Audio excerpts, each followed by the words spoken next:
সব মিলায় উনি তো মোটামুটি ম্যাসাকার করে ফেলছে আর কি। সবাই বলতেছিল যে নরেন্দ্র মোদী হয়তো দূরে সরে যাবে, কথা বলবে না, গুরুত্ব দিবে না, আনইলেক্টেড ইত্যাদি ইত্যাদি অনেক রকমের প্রচারণা আমরা দেখলাম। তো সকল শত্রুর মুখে ছাই দিয়ে মোটামুটি ডক্টর ইউনূস তার আপন মহিমায় ক্রমাগত উজ্জ্বল হয়ে উঠছেন। কারো কারো পাথর চাপা বুকে পাহাড় হয়ে গেছে কিনা আমাদের সন্দেহ। পাথর চাপা যে বুকে ছিল সেটা হয়তো এখন পাহাড়ে পরিণত হয়েছে। তো সবাই আসলে কিংকর্তব্য বিমূঢ়, যে মানে সবাই ভাবছে আরে একটা ব্যাংকার, ইকোনমিস্ট, এত বয়স্ক একজন মানুষ কি আর করবে, মানে দেখি না কয়দিন কি হয়, দেখি না কি করে, এই করতে করতে কিন্তু ডক্টর ইউনূস সবাইকে টেক্কা দিয়ে দিয়েছেন। তো আপনাকে দিয়ে শুরু করতে চাই, ডক্টর ইউনূসের যে সাফল্যগুলো ইতিমধ্যে আমরা দেখছি সে বিষয়টা নিয়ে আমার মনে হয় যে আপনি যদি একটু সূচনা করেন ভালো হয়। না, প্রথম বিষয়টা হচ্ছে যে প্রফেসর ইউনূস যে কি জিনিস এটা তো বাংলাদেশকে বুঝতে দেয়নি গত 15-16 বছর হাসিনা। হ্যাঁ, কারণ হাসিনার মাথায় সবসময় ছিল এই সম্ভাবনাটা যে আমি আমার প্রতিপক্ষকে নিশ্চিহ্ন করে দেব, এবং প্রতিপক্ষ পলিটিক্যাল পার্টি থেকে তো অবশ্যই বিএনপি জামাতকে আমি নিশ্চিহ্ন করে দেব, এবং পলিটিক্যাল পার্টির বাইরে যে ন্যাশনাল ফিগার গুলো আমার প্রতিপক্ষ হতে পারে, আমাকে রিপ্লেস করতে পারে, মানুষের মনে আশা জাগাইতে পারে ভবিষ্যতের বাংলাদেশের নেতা হিসেবে, তাকেও আমি ক্র্যাশ করে দেবো। এর মধ্যে প্রফেসর ইউনূস ছিল, এবং প্রফেসর ইউনূসকে বাংলাদেশ কাজে লাগাতে পারেনি। টু টেল ইউ ফ্র্যাঙ্কলি, এটা একদমই পারেনি বাংলাদেশ কাজে লাগাতে।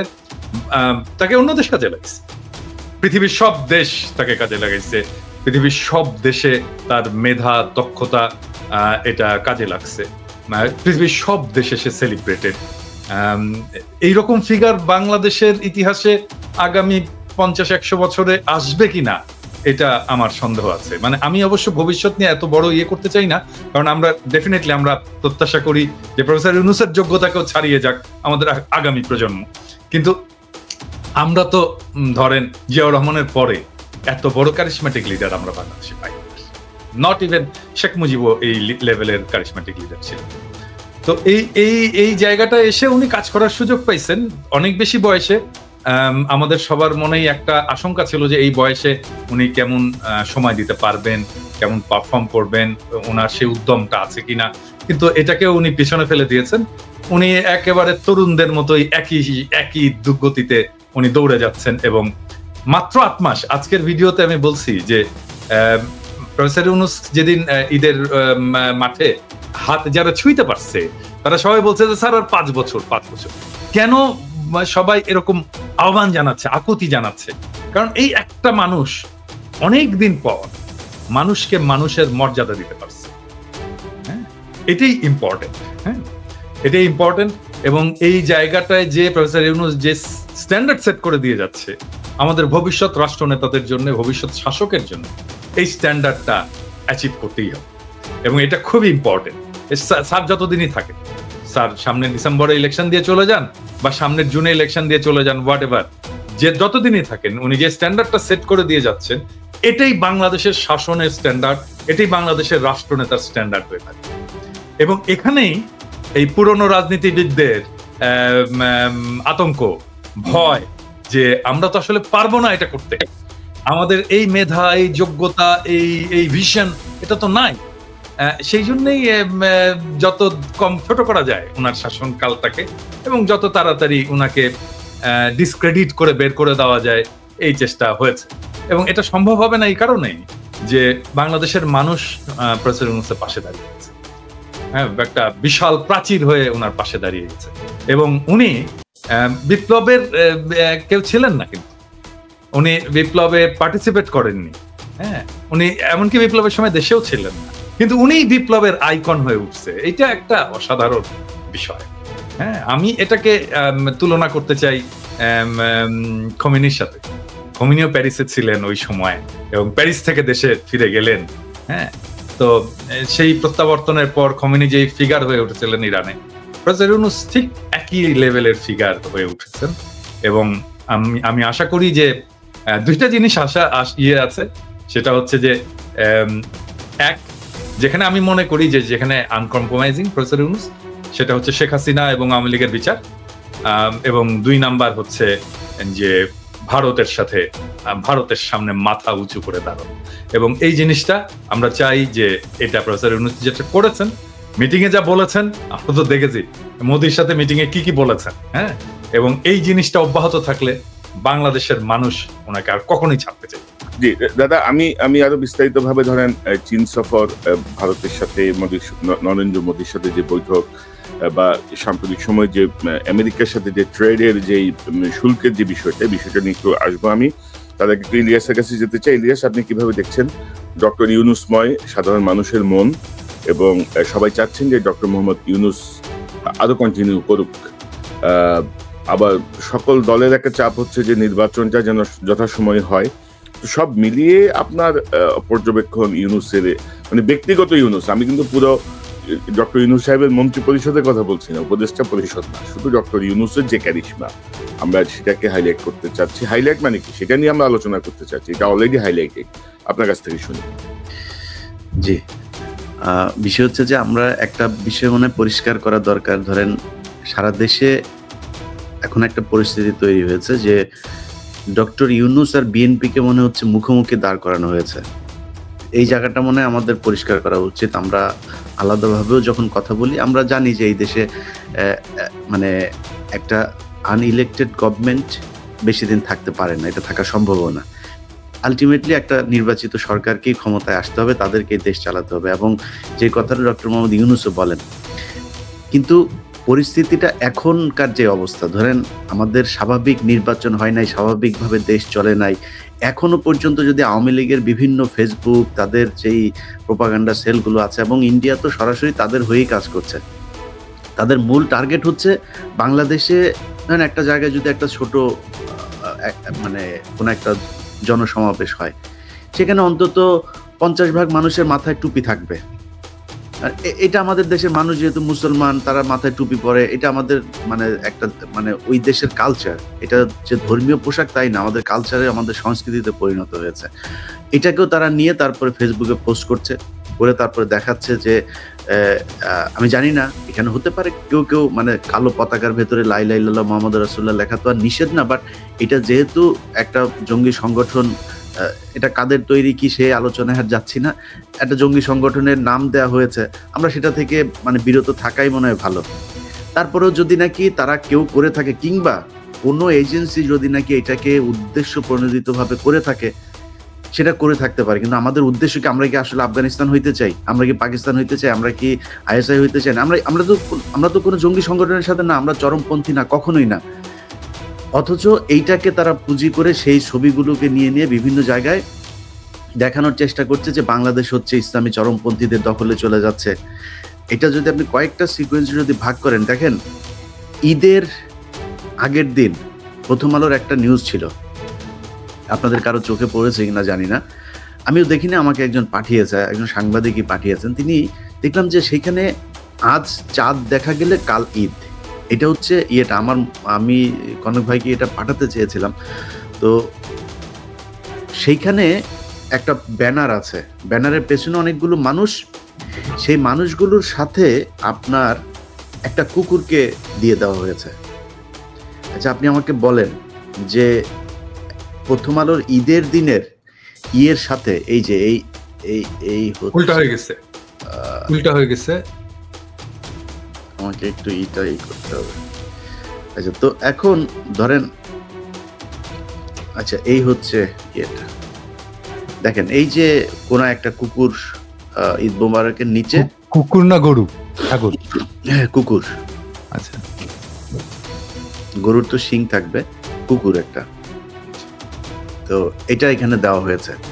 আচ্ছা, এরপরে তারা আরেকটা নিউজ করেছে, এই ঠিক ঈদের আগে দিয়েই নিউজ করেছে যে ওই কাপাসিয়াতে এক মুসল্লিরা, তাদের শিরোনামটা হচ্ছে নাটক বন্ধ করে দিল মুসল্লিরা। আচ্ছা, মুসল্লি মানে কি? বাংলাদেশে যারা নামাজ পড়ে তারা সবাই মুসল্লি, মানে মসজিদে নামাজ পড়তে গিয়েছে তাদেরকে মুসল্লি বলা হয়। তার মানে মুসল্লি ইনডিরেক্টলি সেইটাই বোঝাচ্ছে যে মুসলমানরা হচ্ছে গিয়ে নাটক বন্ধ করে দিল।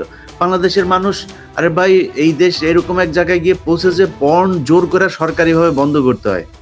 পর্ন সাইট আপনি বন্ধ করার জন্য সরকারিভাবে সেই দেশে আপনি বলছেন যে এই দেশে নাটক চলতে দেয় না?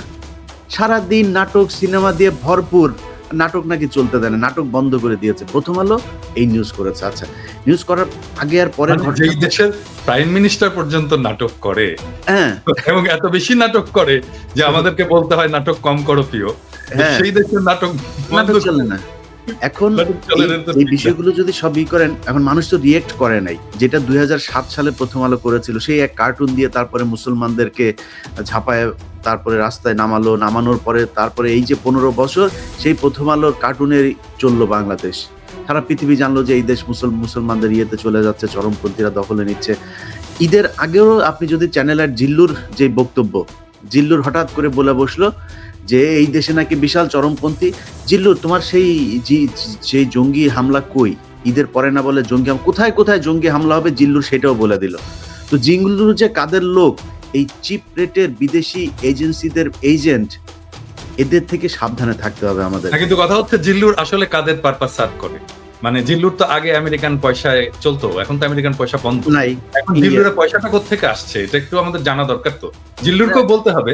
হ্যাঁ, এখন পাশের থেকে, এখন সেটা তো মানুষদের জানা দরকার। হ্যাঁ, যে আসলে তো আমেরিকান ফান্ডিং বন্ধ, তো সবার বন্ধ, যারা পাইতো এনইডি ফেনিডি ইত্যাদি ইত্যাদি সবকিছু ট্রাম্প দিছে একেবারে বন্ধ করে। এখন জিল্লুরের পয়সা কোত্থেকে আসে এটা জিল্লুরকে বলতে হবে। জিল্লুরের এনজিও কি দিয়ে চলে, কার পয়সায় চলে, তাহলেই সব বোঝা যাবে কার কি কোথায় বাধা আছে। তো এই ন্যারেটিভ থেকেই দেখেন জিল্লুরের গলার জোর কোথায় থেকে আসে ওটা আমরা জানি। এইখান থেকেই কিন্তু শুরু হয়েছে। আপনি দেখেন এক এক করে প্রথম আলো এইদিকে এইভাবে উস্কাইতে চাচ্ছে, জিল্লুর আবার ওইদিকে খাতা কলম সামনে নিয়ে 5-6টা পৃষ্ঠা নিয়ে তার কাছে বিভিন্ন দেশের এজেন্সিরা তাকে তথ্য দিয়েছে, তিনি জেনেছেন বাংলাদেশে একটা এবং কিভাবে হামলা হবে। আমি আমার আগের ভিডিওতে এই কথাগুলো বলেছি যে কোর্টে হামলা হবে, আগের মতো সেই জেএমবির মতোই নাকি কোর্টে হামলা হবে। কিন্তু জেএমবির হামলা কোর্টে সারা দেশে 500 জায়গায় করেছে কারা? করেছে। তার মানে জিল্লুর রয়েদের লোক, এটা সে নিজে প্রমাণ করলো। মানে এই হামলা সব তাদের হামলা। আমরা ইলিয়াস আমরা শুনি, মানে প্রথম এটা হচ্ছে যে এজেন্সির গোয়েন্দা রিপোর্ট কার কাছে আসে? হ্যাঁ, কার কাছে? আমাদের কাছে আসে না, ওর কাছে আসে কেন গোয়েন্দা রিপোর্ট? তো এবং সেটা কোন দেশের?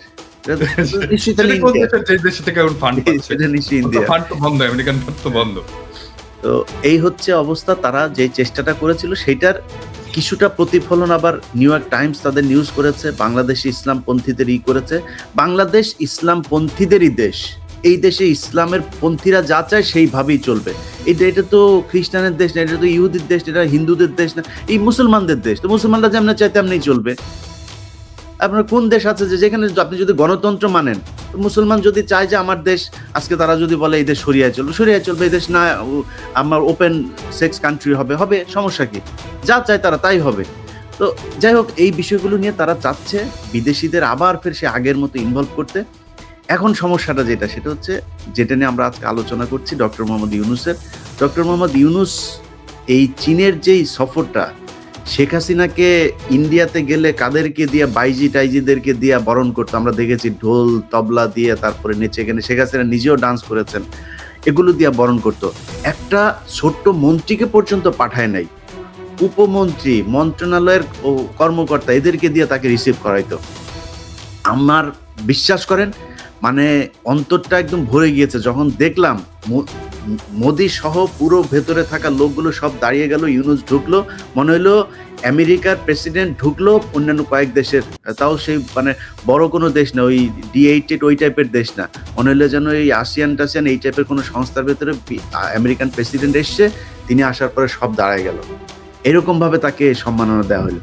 এটাকে নিয়ে আওয়ামী লীগের লোকজন নানান ধরনের তুচ্ছ তাচ্ছিল্য করে কথা বলার, অথচ ওনাদের নেত্রী বাথরুমের চিপায় ওই কার্পেট মানে করে ক্রস করে মাটি দিয়া খালি পায়ে দৌড় দিয়ে আসার চেষ্টা করেছে সাথে একটা ছবি তোলার জন্য। কত নাটক আমরা দেখেছি এই দেশে। ইউনূসকে তাদের ভাল লাগে না। তা আমার বক্তব্যের প্রথম পার্টটা আমি এটা দিয়ে শেষ করতে চাই। আমরা ইউনূসকে এই দেশে বিএনপির মুখোমুখি দাঁড় করাইতে চান। আলটিমেটলি এই দেশে নির্বাচন হবে, আমার মনে হয় নির্বাচন হলে তো বিএনপি ক্ষমতায় আসবে, হয়তো বা যদি জনগণ ভোট দেয়। কিন্তু এই মুহূর্তটা আমার মনে হয় ইউনূসকে দরকার, কারণ দেশের একটা স্টেবল পরিস্থিতিতে যাওয়া পর্যন্ত এই জঙ্গি নাটক এইসব, এই অর্থনৈতিক যে একটা মন্দা চলছে, এগুলো থেকে বের হওয়ার জন্য ইউনূসকে দরকার। এবং আমার ব্যক্তিগত মতামত, আমি মনে করি বিএনপি যদি ক্ষমতায় আসেও যদি ইউনূস রাজি থাকে ওনাকে প্রেসিডেন্ট বা কোনো একটা পদ তৈরি করে তারপর রাখা উচিত, যেটা একটা মেন্টর হিসাবে কাজ করবে, মানে সর্বোচ্চ সম্মানের একটা জায়গায় থাকবে। যে যেমন ধরেন ব্রিটিশ রানী এখনো পর্যন্ত রানী, তো তার তো কোনো পাওয়ার নাই, কিছুই নাই, কিন্তু তারপরেও তার সম্মান সবার চাইতে উপরে, ওরকমভাবে রাখা যাইতে পারে। এটাতে আমাদের আন্তর্জাতিকভাবে ইউনূসকে যেই অবজ্ঞা করা হয়েছে, তাকে আমরা এতদিন ধরে, যেটা দাদা বলেন, কাজে লাগাইতে পারি নাই, আমরা মনে হয় তাকে পুরোপুরি কাজে লাগাইতে পারি। আর এই ডক্টর কনক সারোয়ার, পিনাকি ভট্টাচার্য কিংবা ইলিয়াস এই 5 বছর ধরে এই সোশ্যাল মিডিয়াতে আছে, যেহেতু এখনো বিক্রি হয় নাই, নতুন করে বিক্রি হওয়ার কিছু নাই। ইলিয়াস, আমি অন্য প্রসঙ্গে যাওয়ার আগে আপনি যে কথাটা বললেন, অনেকে দর্শকদের অনেক স্মৃতি থেকে ছুটে গেছে, এটা দেখতেছে আমার কাছে এখানে আছে, যে শেখ হাসিনার এই যে ঘাটের উপর দিয়ে হেঁটে যে বাইডেনের কাছে যাওয়ার এই যে মনোযোগ আকর্ষণের যে চেষ্টা, হ্যাঁ, এইটাকে এই দর্শকদেরকে একটু আবার দেখাই দিলাম আর কি, যে তাদের প্রিয় নেত্রী হাসিনা, আওয়ামী লীগের প্রিয় নেত্রী কি না করছে ক্ষমতায় টিকে থাকার জন্য, তাই না, মনোযোগ আকর্ষণের জন্য নানাভাবে আর কি। তো দাদা, এই যে আমি তো আপনার কাছ থেকে একটু জানি যে সাম্প্রতিক সময়ে কিন্তু এই যে মার্কিন যুক্তরাষ্ট্রের যে ট্যারিফ শুল্ক, এটা কিন্তু আমার মনে হয় যে আমি নন টেকনিক্যাল পার্সন, কিন্তু এট এ গ্ল্যান্স আমার দেখে মনে হয়েছে যে এটা সমাধান করা খুব বেশি কঠিন কিছু না। অলরেডি তারা মিটিং করেছেন এবং সিদ্ধান্ত নিয়েছেন, বেশ কিছু ইফেক্টিভ সিদ্ধান্ত আমার মনে হয়। কারণ প্রেসিডেন্ট ট্রাম্প কিন্তু যেই দেশ যত শুল্ক নিচ্ছে তার 50% তাদের উপর ইম্পোজ করে দিচ্ছে। তো আমার মনে হয় যে এটা সমাধান করা বাংলাদেশের জন্য খুব কঠিন কিছু হবে না।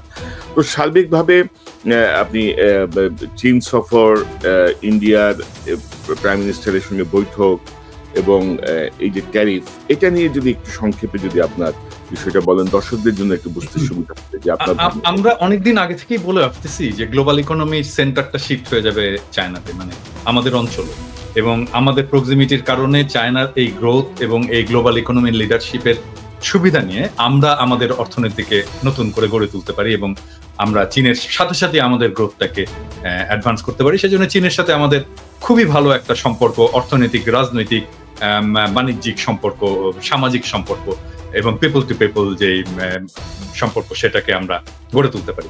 এবং সেই জন্য আমি বাংলাদেশের তরুণদেরকে আজ থেকেই বলি যে, যেমন ধরেন আমাদের আগের জেনারেশন যেটা ভুল করেছে আর কি, সেটা হচ্ছে ইংরেজি না জানা।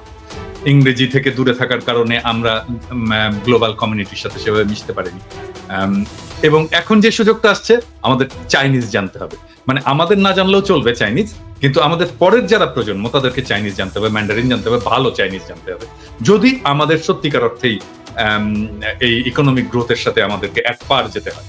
এটা হচ্ছে নাম্বার 1 ইস্যু। নাম্বার 2 ইস্যু হচ্ছে যে পৃথিবী আর আগের হিসাবে তার চলবে না। মানে ধরেন এই 70 দশকের আগের হিসাবে চলবে না। এখন গ্লোবাল ইকোনমি এবং পলিটিক্সের সেন্টার অনেকগুলো জায়গায় হবে। আমেরিকার অর্থনৈতিক কর্তৃত্ব কমবে, কিন্তু স্টিল তার পলিটিক্যাল কর্তৃত্বটা থাকবে গ্লোবালি। আমাদের আমেরিকার সাথে একটা সম্পর্ক রাখতে হবে লং টার্মে, এবং সেটা কিভাবে রাখা যায় সেটা নিয়ে আমি একটা ভিডিও করেছি, যে কৃষিভিত্তিক যে সমস্ত রাজ্যগুলো আছে তার সাথে আমাদের বাণিজ্য বাড়ানো, এবং এটা যদি বাড়ে তাহলে আমাদের ট্যারিফ এমনিতেই কমবে। হ্যাঁ, আমি তখনও জানতাম না যে ট্যারিফ ইম্পোজ হচ্ছে। তো এটা যেদিন ট্যারিফ ইম্পোজ হলো তার 2 দিন আগে বোধহয় আমি করেছিলাম। তো আমাদের যদি আমদানি বাড়ে আমেরিকা থেকে, আমাদের ট্যারিফ, রেসিপ্রোকাল ট্যারিফটা এমনিতেই কমে যাবে। এটা নাম্বার 1। আর নাম্বার 2 হচ্ছে যে, এটা মাঝে মাঝে বলি আর কি, যে আমার পেশার একটা গুরুত্বপূর্ণ অংশ হচ্ছে প্রবলেম সলভিং। মানে আমি যে কাজটা করি, সমস্যার সমাধান করা আর কি। সেই জন্য আমি আমার এপিসোড গুলোতে খুব অনেক প্রবলেমের খুবই মানে out of the box solution দিই। এবং এই ট্যারিফ বাড়ানোর ফলে আমাদের সামনে একটা ইউনিক অপরচুনিটি তৈরি হয়েছে। আমি এইখানে এটা বলতে চাচ্ছি না কারণ এই জন্য না যে চাই না সেটা না, আমি একটা এপিসোড করেছি কারণ এটা এক্সপ্লেইন করতে হবে যে আসলে কি করা যায় এবং কি করলে এই প্রবলেমটাকে আমি অপরচুনিটিতে শিফট করতে পারি। মানে বিজনেসে আমরা যা করি আর কি, যে প্রবলেম আমরা অ্যান্টিসিপেট করি আগে, এবং এই প্রবলেমটাকে কিভাবে আমি সুযোগ হিসেবে ব্যবহার করতে পারি, এটাই বিজনেসের মূল আর কি। কি বলবো, এটা কি, তো যেহেতু আমি বিজনেসের লোক, আমার মাথায় ওইটাই সবসময় ঘুরতে থাকে যে সমস্যা কি হতে পারে, এটাকে আমি কিভাবে অপরচুনিটিতে শিফট করতে পারি। এই প্রবলেমটা আমাদের যে কি সিরিয়াস একটা অপরচুনিটি না, আমি কিন্তু খুবই হ্যাপি এবং এইটার জন্য যেই সিদ্ধান্তটা নিতে হবে, এটাতে প্রফেসর ইউনূসকে নিজেকে ইনভলভ হতে হবে, শুধু নিজেকে না, আর একটা সিনারিও ইভ্যালুয়েশন করতে হবে, এবং এটার জন্য ইন্টারন্যাশনাল এজেন্সিকে কাজে লাগাতে হবে, যেমন ধরা যাক বিসিজি বা পিডাব্লিউসি, এদেরকে ইনভলভ করতে হবে। করে আমরা যদি মোটামুটি 1-1.5 মাসের মধ্যে আমরা যদি সমস্ত অ্যানালাইসিস কমপ্লিট করে একটা ফার্ম ডিসাইসিভ ডিসিশন নিতে পারি, তাহলে বাংলাদেশের চেহারা পাল্টে যাবে, জাস্ট যদি এই ট্যারিফটা এরকম থাকে। হ্যাঁ, তো এটা কালকে আসবে সম্ভবত এপিসোডটা। এবং আমি বাংলাদেশের মানুষদেরকে বলবো, আর কি জনগণকে বলবো, যে দেখেন পৃথিবীতে কোনো সমস্যা না। হ্যাঁ, যদি আমরা সিচুয়েশনটাকে খুব ভালোভাবে ইন্টেলেকচুয়ালি অ্যানালাইসিস করতে পারি এবং তার ভিত্তিতে আমি একটা অ্যাকশন নিতে পারি। এবং বাংলাদেশে এত ব্রাইট ছেলেরা আছে না ইয়াং জেনারেশনে, যে এদের সামনে কোনো সমস্যা হয়ে থাকবে। হ্যাঁ, আমরা তো বুড়া হয়ে গেছি, ধরেন আমাদের চিন্তা হয়তো একটু পুরনো হবে, কিন্তু আমরা যদি একটু ধরে দিতে পারি যে কোন রাস্তায় যেতে হবে, হ্যাঁ, তাহলে দেখবেন যে আরো ইনোভেটিভ সলিউশন বের করে ফেলে দিতে পারবে আমাদের।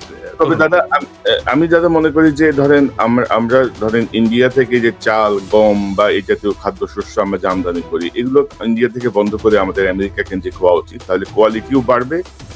মানে আমাদের ইন্ডিয়ান ডিপেন্ডেন্সি থেকে বের হয়ে আসাটা খুব জরুরি আমাদের জন্য।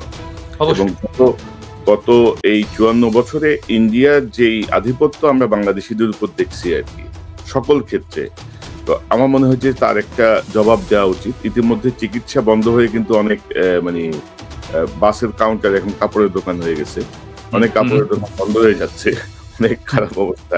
আমার মনে হচ্ছে তাদেরকে একটা শিক্ষা দেওয়া খুব জরুরি, জেন্টাল ওয়েতে আর কি, যে দেখো মানে আমি যখন ভারতীয় পণ্য বয়কট আন্দোলন করছিলাম আর কি, হ্যাঁ, সেই সময় আপনারা সবাই সাপোর্ট করেছেন। মানে ওই সময় ওদের কথাবার্তা দেখলে না গায়ে জ্বলুনি উঠতো আর কি। মানে ওদের ইয়েটা কি ছিল, সেটা হচ্ছে যে আমরা পয়সা দিয়ে কিনে আনি রে ভাই, সমস্ত পণ্য, ইন্ডিয়ান পণ্য তো আমরা পয়সা দিয়ে কিনে আনি, ওরা তো দয়া করে আমাদেরকে দান করতেছেন। ওদের বিষয়টা হচ্ছে কি, ওদের চাওয়াটা কি, আমাদের শুধু কিনলে চলবে না, আমাদের কিনতে হবে এবং তারপর কৃতজ্ঞ থাকতে হবে, দাদা আমাদেরকে দিয়েছেন, আপনারা না দিলে তো আমরা মরে যেতাম দাদা। এইটুকু শোনে না, সেই জন্য ওদের গায়ে জ্বলুনি। ওদের দেশের একটা চ্যানেলে আপনার করতেছে, ওই যে পাগলার চ্যানেল, ওই যে মলম বিক্রেতার চ্যানেলে, ওরা উস্কাইতেছে যে কি হয়েছে, যে বাংলাদেশিরা এই যে আসে না, তো সমস্যা কি হয়েছে, আমাদের তো ওদেরকে আমাদের বন্ধ করতে হবে, বাংলাদেশে আসা, ওরা এই দেশে এসে চিকিৎসা নিয়ে যায়, এই সেই। পাশের থেকে আরেকটা আবার দৌড়ে আসছে, বুঝছেন, খাওয়া হাগা সব বন্ধ করে দেবেন নাকি আমাদের? আসতে বলছেন ওদের যে অবস্থা খারাপ।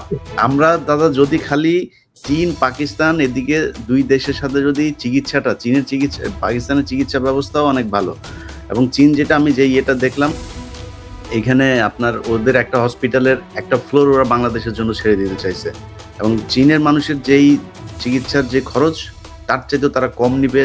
তারপর চিটাগাং এর সাথে একটা বোধহয় স্পেশাল ওরা একটা রুটও করতেছে ফ্লাইটের জন্য, যেহেতু আমাদের মানে স্থল পথে যাওয়ার সুযোগ নাই, এবং সেটা খুব চিপ রেটে করার জন্য এই মুহূর্তে বাংলাদেশের সাথে চীনের যে বিমানের টিকিট ভাড়া বোধহয় একটু বেশি, এটা চিপ করার জন্য ওরা একটা কাজ করতেছে, অনেকগুলো কাজ করে আসে, এবং স্টুডেন্টদেরকে ওইখানে পাঠানোর জন্য আরো বেশি আমি মনে করি টেকনোলজিতে করার জন্য ওদের যেই এখানে হারবার্ড যা আছে, MIT এদের চাইতো আমার মনে হয় অনেক বেশি আপনার কি বলে চীনের ওদের ইউনিভার্সিটির মান কোনো অংশে কমা না, তো সেখানে পাঠানো যাইতে পারে।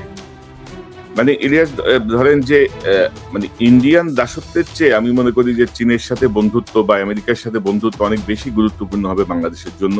এবং আমরা যে চিকিৎসার জায়গাটা, যেহেতু তারা জোর করে আমাদের চিকিৎসার যে অধিকার, এটা তো বিশ্বব্যাপী মানবাধিকারের অন্যতম একটা অংশ বিষয়, তাই না?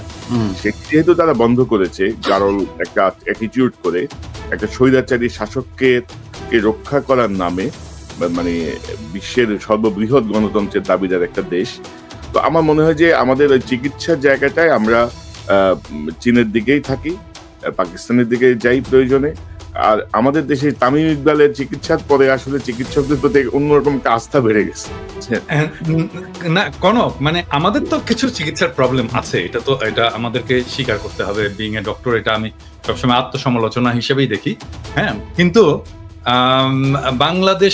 বাংলাদেশের চিকিৎসা ব্যবস্থাকে ঢেলে সাজাতে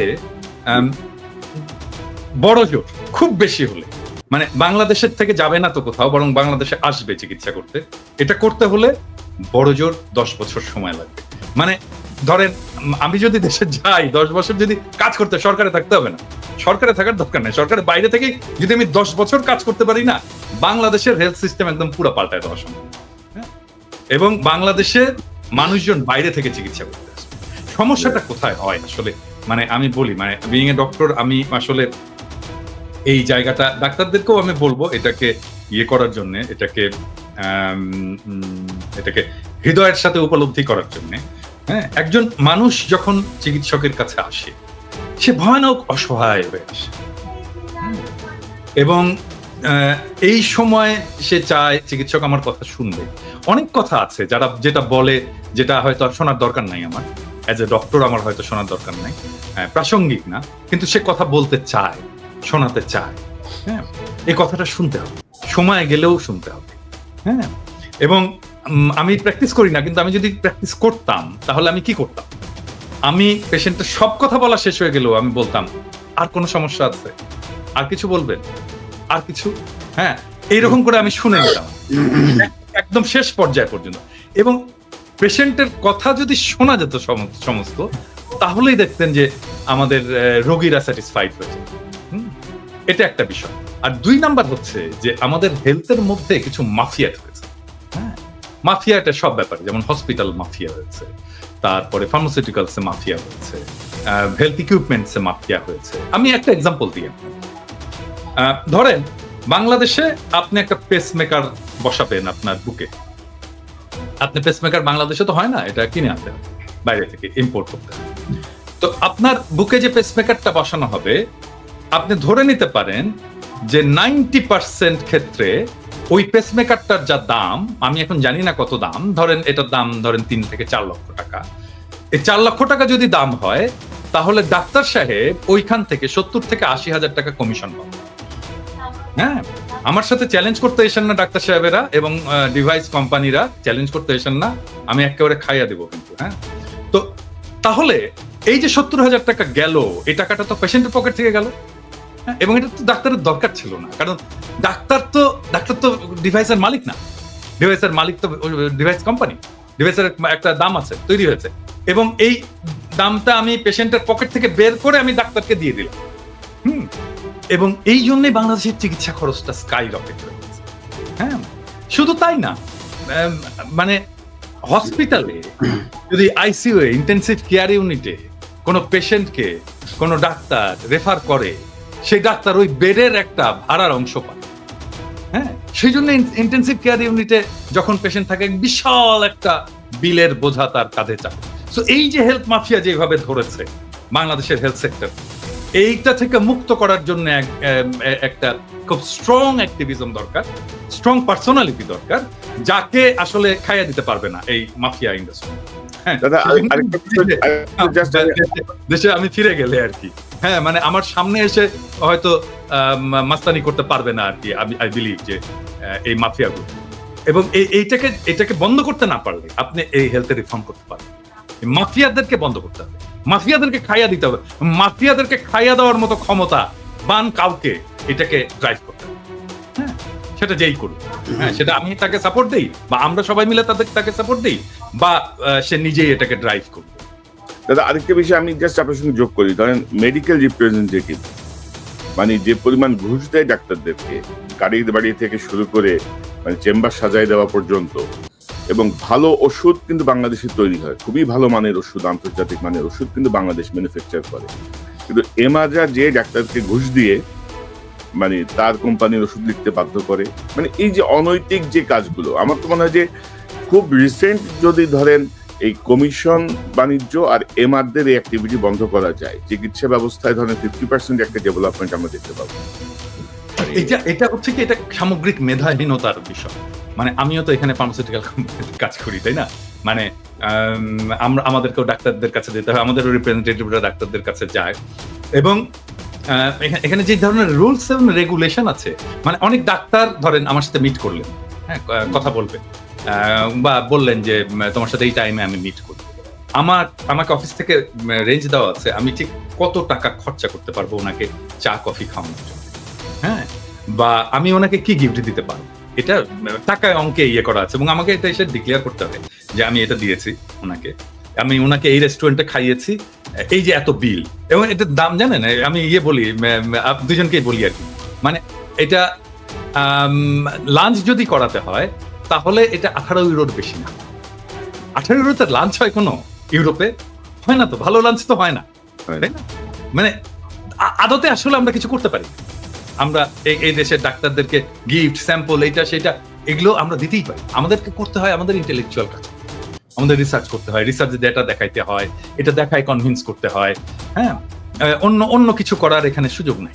ওই সিস্টেমটা বাংলাদেশে ইমপ্লিমেন্ট করা সম্ভব, এবং যেহেতু এটা করতে পারছে না বাংলাদেশের ফার্মাসিউটিক্যাল কোম্পানিগুলো, সেই জন্য তারা ডাক্তারকে যে টাকা দেয়, মাসোহারা দেয়, মানে মাসে মাসে খাম দেয়, হ্যাঁ।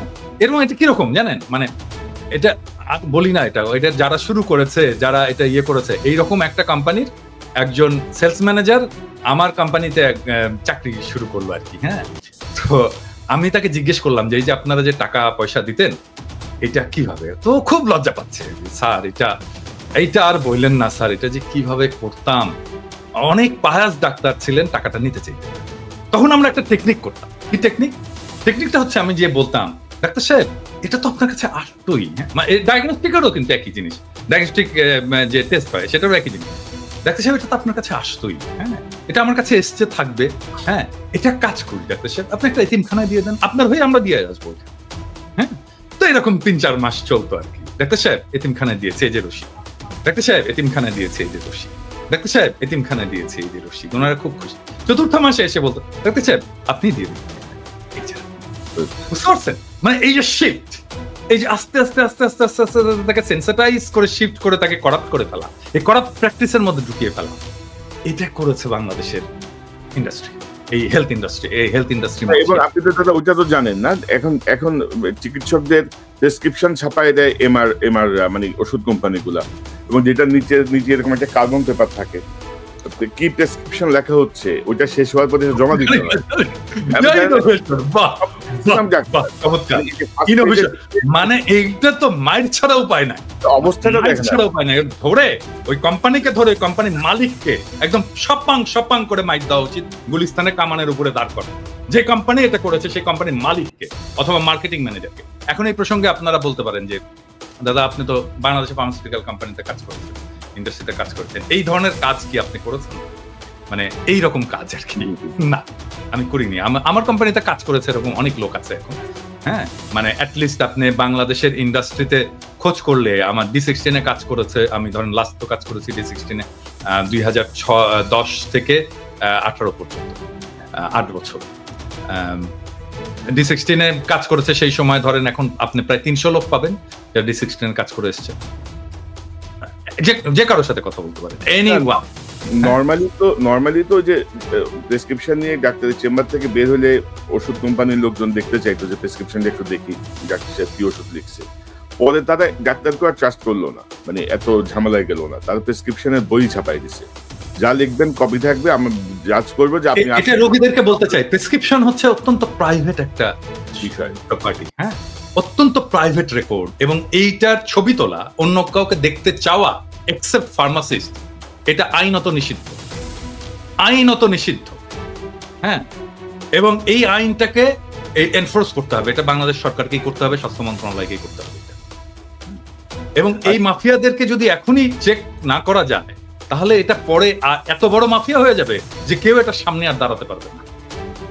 এবং আমি এই প্রসঙ্গটা আসতে ভালো হয়েছে আপনি যদি বলেন যে এই যে কমিশন আপনার এমআর এর বাইরে হচ্ছে প্রাইভেসি, মানে আপনি দেখেন যে আমাদের যে সাবেক উপদেষ্টা নাহিদ ইসলাম সিলেটে একটা হসপিটালে পায়ে ব্যথা পেয়ে চিকিৎসা নিল, আমি মানে একটু পরেই দেখলাম যে হসপিটাল কর্তৃপক্ষ তার এই যে প্রেসক্রিপশন থেকে শুরু করে এক্স-রে রিপোর্ট পর্যন্ত সব পাবলিক করে দিচ্ছে। তো আজকে যদি আপনি একটা চিকিৎসা নিতে যান, আপনি নিশ্চিত থাকেন বাংলাদেশে চিকিৎসা করবে, আধা ঘন্টার মধ্যে আমি আপনার পুরো রিপোর্ট বাইর করে ফেলতে পারবো, যে আপনার ব্লাড রিপোর্টে কি আছে, এক্সরেতে কি আছে, ডাক্তার কি অ্যাডভাইস করছে, সব। ডাক্তার ইন্টারভিউ দিয়ে বলবে যে তামিম ইকবালের মতো উনি তো সিগারেট খায়, উনি তো মদ খায়, উনি তো এই করে, সব বলে দিবে। কিন্তু মানে এটা এক ধরনের মানে এই এথিক্যাল এই জায়গাগুলি কিন্তু এথিক্সের মধ্যে আছে না দাদা? এটাতে পড়ানো হয়, তো পড়ানো এখন পড়ানো হয়, মানে আমরা পড়ে এসেছি, এখন পড়ানো হয় কিনা আমি জানি না, কিন্তু আমরা পড়ে এসেছি। হ্যাঁ, আমরা পড়ে এসেছি এবং আমাদেরকে ওথ নিতে হয়, একটা শপথ নিতে হয়। হ্যাঁ, এবং সেই শপথের মধ্যে এই প্রাইভেসি, রোগীর প্রাইভেসির বিষয়টা আছে। এটা আমরা বলতে পারিনি, এটা কোনো ডাক্তার বলতে পারে না। এবং আমি আসলে অবাক হয়েছি যে একটা অপারেশন টেবিলে নাহিদ বসে আছে এবং ছবি তোলা হচ্ছে, নাহিদেরও উচিত হয়নি ছবি তুলতে দাও, নো ওয়ে। হ্যাঁ, তামিম ইকবাল আইসিইউতে ডাক্তাররা তার ছবি তুলতেছে, ভিডিও করতেছে, ডাক্তার বা হসপিটালের লোকজন, আমি জানি না এক্স্যাক্টলি ডাক্তার কিনা, কিন্তু এগুলো তো অন্যায়, এগুলো তো রোগীর প্রাইভেসি লঙ্ঘন। এবং ভবিষ্যতে তামিম ইকবাল বা একটু পরিচিত রাজনীতিবিদ বা অন্য কেউ এই বাংলাদেশে চিকিৎসা না করার আরেকটা অন্যতম কারণ হচ্ছে তার প্রাইভেসি থাকবে না। তার অনেক ধরনের সমস্যা থাকতে পারে, সেই সমস্যা গোপন থাকবে না। ডাক্তার অন্তত তার বৌরে যায় বলবে যে আজকে তো পিনাকি ভট্টাচার্য আসছিল, আরে জানো না এই সমস্যা, বুঝছেন তো। তার বউ আবার ধরেন রাষ্ট্র হয়ে যাবে পরের দিন স্কুলের বান্ধবীদের কাছে, মানে অভিভাবক বান্ধবীদের কাছে। তো দাদা আমরা একটু ইয়েতে থাকি, আর প্রসঙ্গটা না করি যে ধরেন সামনে সরকার কিন্তু বিএনপি সরকারি, বিএনপির বাইরে কিন্তু নতুন কোন দল রাষ্ট্র ক্ষমতায় যাবে এটা ভাবার কোনো সুযোগ কিন্তু নাই, মানে আপাতত আর কি বাংলাদেশের যে প্রেক্ষাপট বা সবকিছু। কিন্তু সেখানে ধরেন বিএনপির মধ্যে এক ধরনের অস্থিরতা আমরা দেখছি, মানে সংস্কারের জায়গাটা আমরা যতটুকু আমরা বুঝি যে এই অনির্বাচিত সরকার বলেন আর যাই বলেন, ডক্টর ইউনূস সরকারের পক্ষে যতটুকু সংস্কার বা বিচার করা সম্ভব এটা আর অন্য কারো পক্ষে সম্ভব না।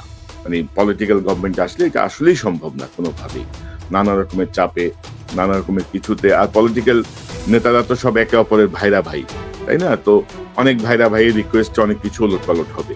তো মানে আমরা কি মানে জনগণ চাচ্ছে একটা দীর্ঘ সময় থাকুক ডক্টর ইউনূস, বিএনপি চাচ্ছে ডিসেম্বরের মধ্যে নির্বাচন হোক। এক হুজুর দেখলাম ওয়াজের মধ্যে বলতেছে ইউনূস সাহেব যতদিন বেঁচে থাকেন ততদিন যেন নির্বাচন না হয়। তো আবার ইউনূস সাহেবের প্রেস সেক্রেটারি আবার বলেছেন যে না ডিসেম্বরে নির্বাচন হবে। অর্থাৎ এক ধরনের একটা জটিল পরিস্থিতি তৈরি করা হচ্ছে।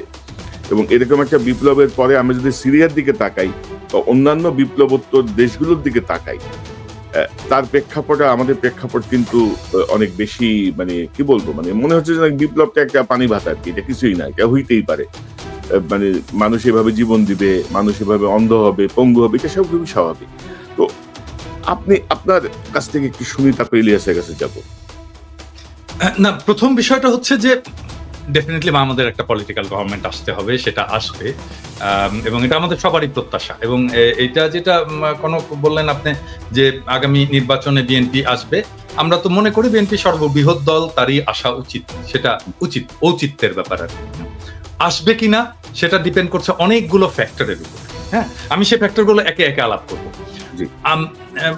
অনেকে বলে যে আমি নাকি নির্বাচন চাই না, মোটেও না। বিষয়টা হচ্ছে কি যে শেখ হাসিনা তো সমস্ত সিস্টেমটাকে ডিস্ট্রয় করেছে। হ্যাঁ, সমস্ত সিস্টেম, মানে ইলেকশন কমিশন থেকে শুরু করে জুডিশিয়ারি, প্রশাসন, পুলিশ, আর্মি, কোন ইনস্টিটিউশন, স্টেট ইনস্টিটিউশন বাকি না, সব ইনস্টিটিউশনকে ডিস্ট্রয় করেছে। এখন এই সিস্টেমটাকে তো ফাংশনিং করে, এটা যেন কাজ করে।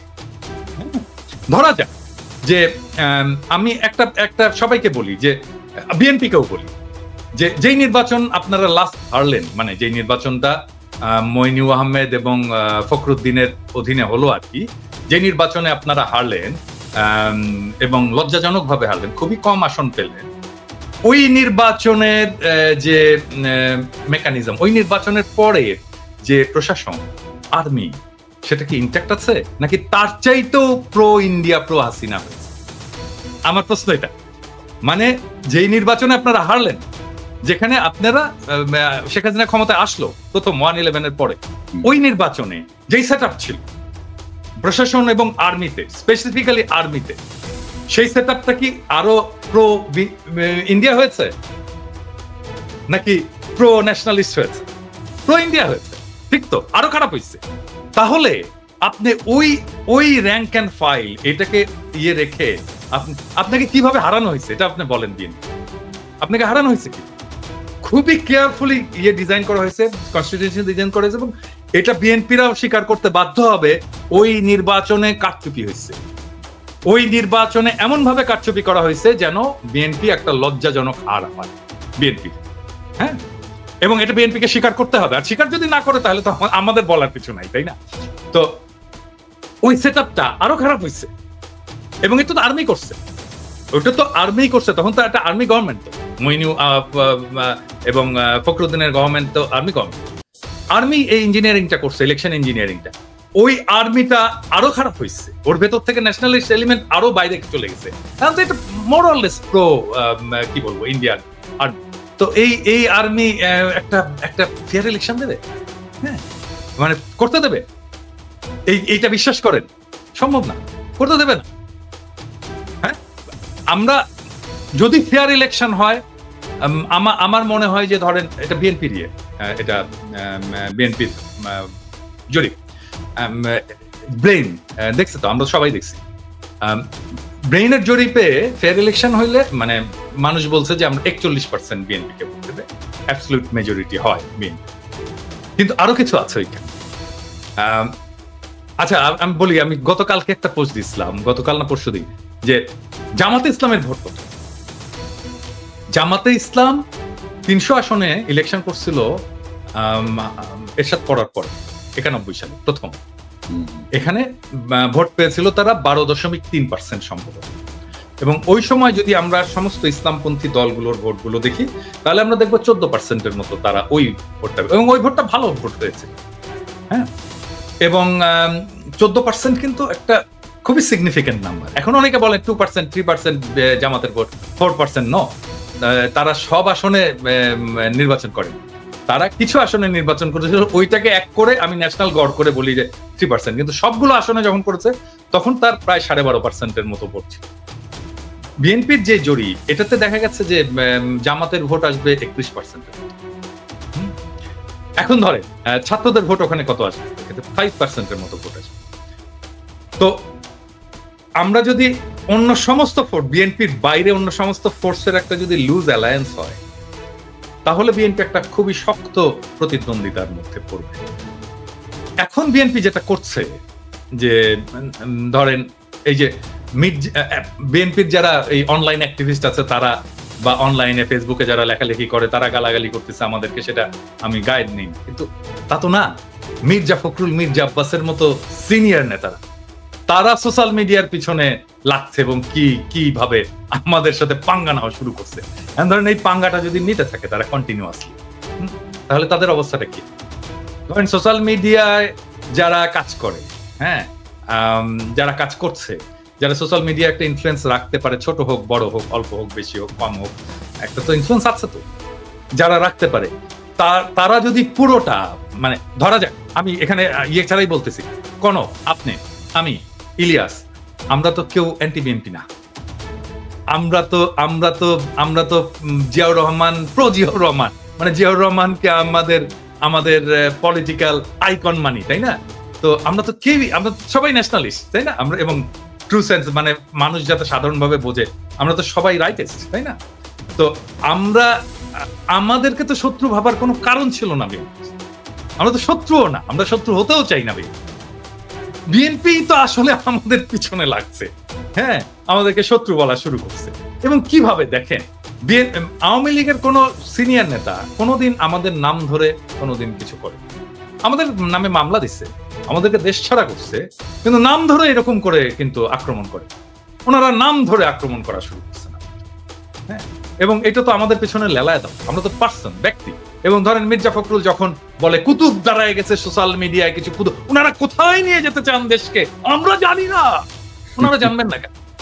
উনি জানবেন না কেন? আমরা জানি না মানে আমরা কোথায় নিয়ে যেতে দেশকে? আমি বলছি সবসময়, আমরা বাংলাদেশে ভারতীয় আধিপত্যবাদ চাই না, আমরা বাংলাদেশে আওয়ামী পুনর্বাসন চাই না, আমরা বাংলাদেশে একটা সাম্যের সমাজ চাই, একটা ইনসাফের রাষ্ট্র চাই। 4টা সিম্পল জিনিস মির্জা ফখরুল ভাই, আপনি জানেন না কেন? আপনারাই বাধা হয়ে দাঁড়ায় আছেন আমাদের সামনে, আমাদের স্বপ্নের সামনে, মানুষের স্বপ্নের সামনে। এবং আপনারা জানতে হবে আমরা এটা চাই। এবং আমরা আমাদের মনে করার কারণ আছে, আমাদের মনে করার ক্রেডিবল কারণ আছে যে আপনারা আওয়ামী লীগকে পুনর্বাসিত করতে চান।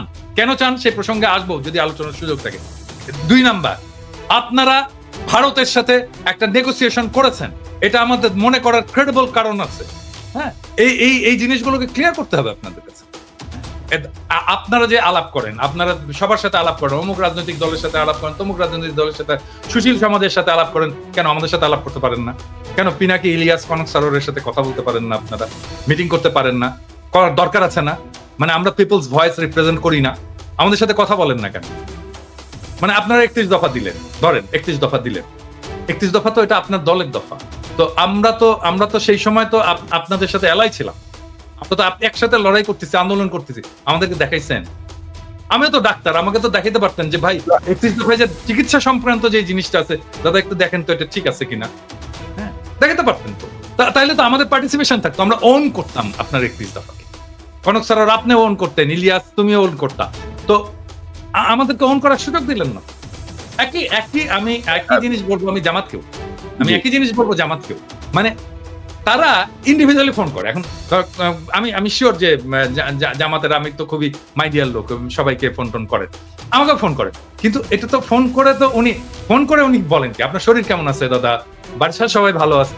আমি তো শফিক ভাইয়ের কাছ থেকে এগুলো শুনতে চাই না, আমি শুনতে চাই পলিটিক্স, রিয়েল পলিটিক্স শুনতে চাই। হ্যাঁ, ব্যক্তিগত সম্পর্ক আপনার সাথে থাকবে, মানে আমরা যখন রাজনীতি থেকে বিদায় নেবো, অ্যাক্টিভিজম থেকে বিদায় নেবো, তখনও থাকবে আপনাদের সাথে, সেটা অসুবিধা নেই। আমি শুনতে চাই পলিটিক্স, আপনার প্রোগ্রাম, আপনি নির্বাচনে কি মেসেজ নিয়ে যাবেন, আগামীতে আপনি ভারতের সাথে কিরকম সম্পর্ক রাখবেন, হ্যাঁ আপনি আমেরিকার সাথে কিরকম সম্পর্ক রাখবেন, চীনের সাথে কিরকম সম্পর্ক রাখবেন, রাষ্ট্রটাকে কিভাবে গড়বেন, সংবিধানে কি কি পরিবর্তন আনবেন, মানুষের জীবনে কিভাবে, এই বাংলাদেশে যেভাবে হাসিনা যেভাবে ইসলামোফোবিয়ার চাষ করছে এটাকে কিভাবে ফাইট করবেন, আন্তর্জাতিক ক্ষেত্রে আপনি ফিলিস্তিনের প্রশ্নে কি স্ট্যান্ড নেবেন, আমি তো জানতে চাই। হ্যাঁ, এই জিনিসগুলো তো জানতে চাই। এই জিনিসগুলো আমাদের সাথে কথা বলার কথা। আমার তো ভাই বাংলাদেশে আমার তো কোনো ফাইন্যান্সিয়াল ইন্টারেস্ট নাই, আমার কোনো ব্যবসাপাতি নাই, আমার চাকরি বাকরি নাই, তাই না? ওইখানে তো আমাদের সকলের তাই না? আমাদের চাওয়া তো একটাই, বাংলাদেশের মানুষ ভালো থাকুক, দেশটা ভালো থাকুক, দেশটা প্রোটেক্টেড থাকুক, দেশের স্বাধীনতা সার্বভৌমত্ব প্রোটেক্টেড থাকুক, এটা আমরা চাই। এইটার জন্য আমাদের সাথে অসুবিধা কোথায় আপনাদের?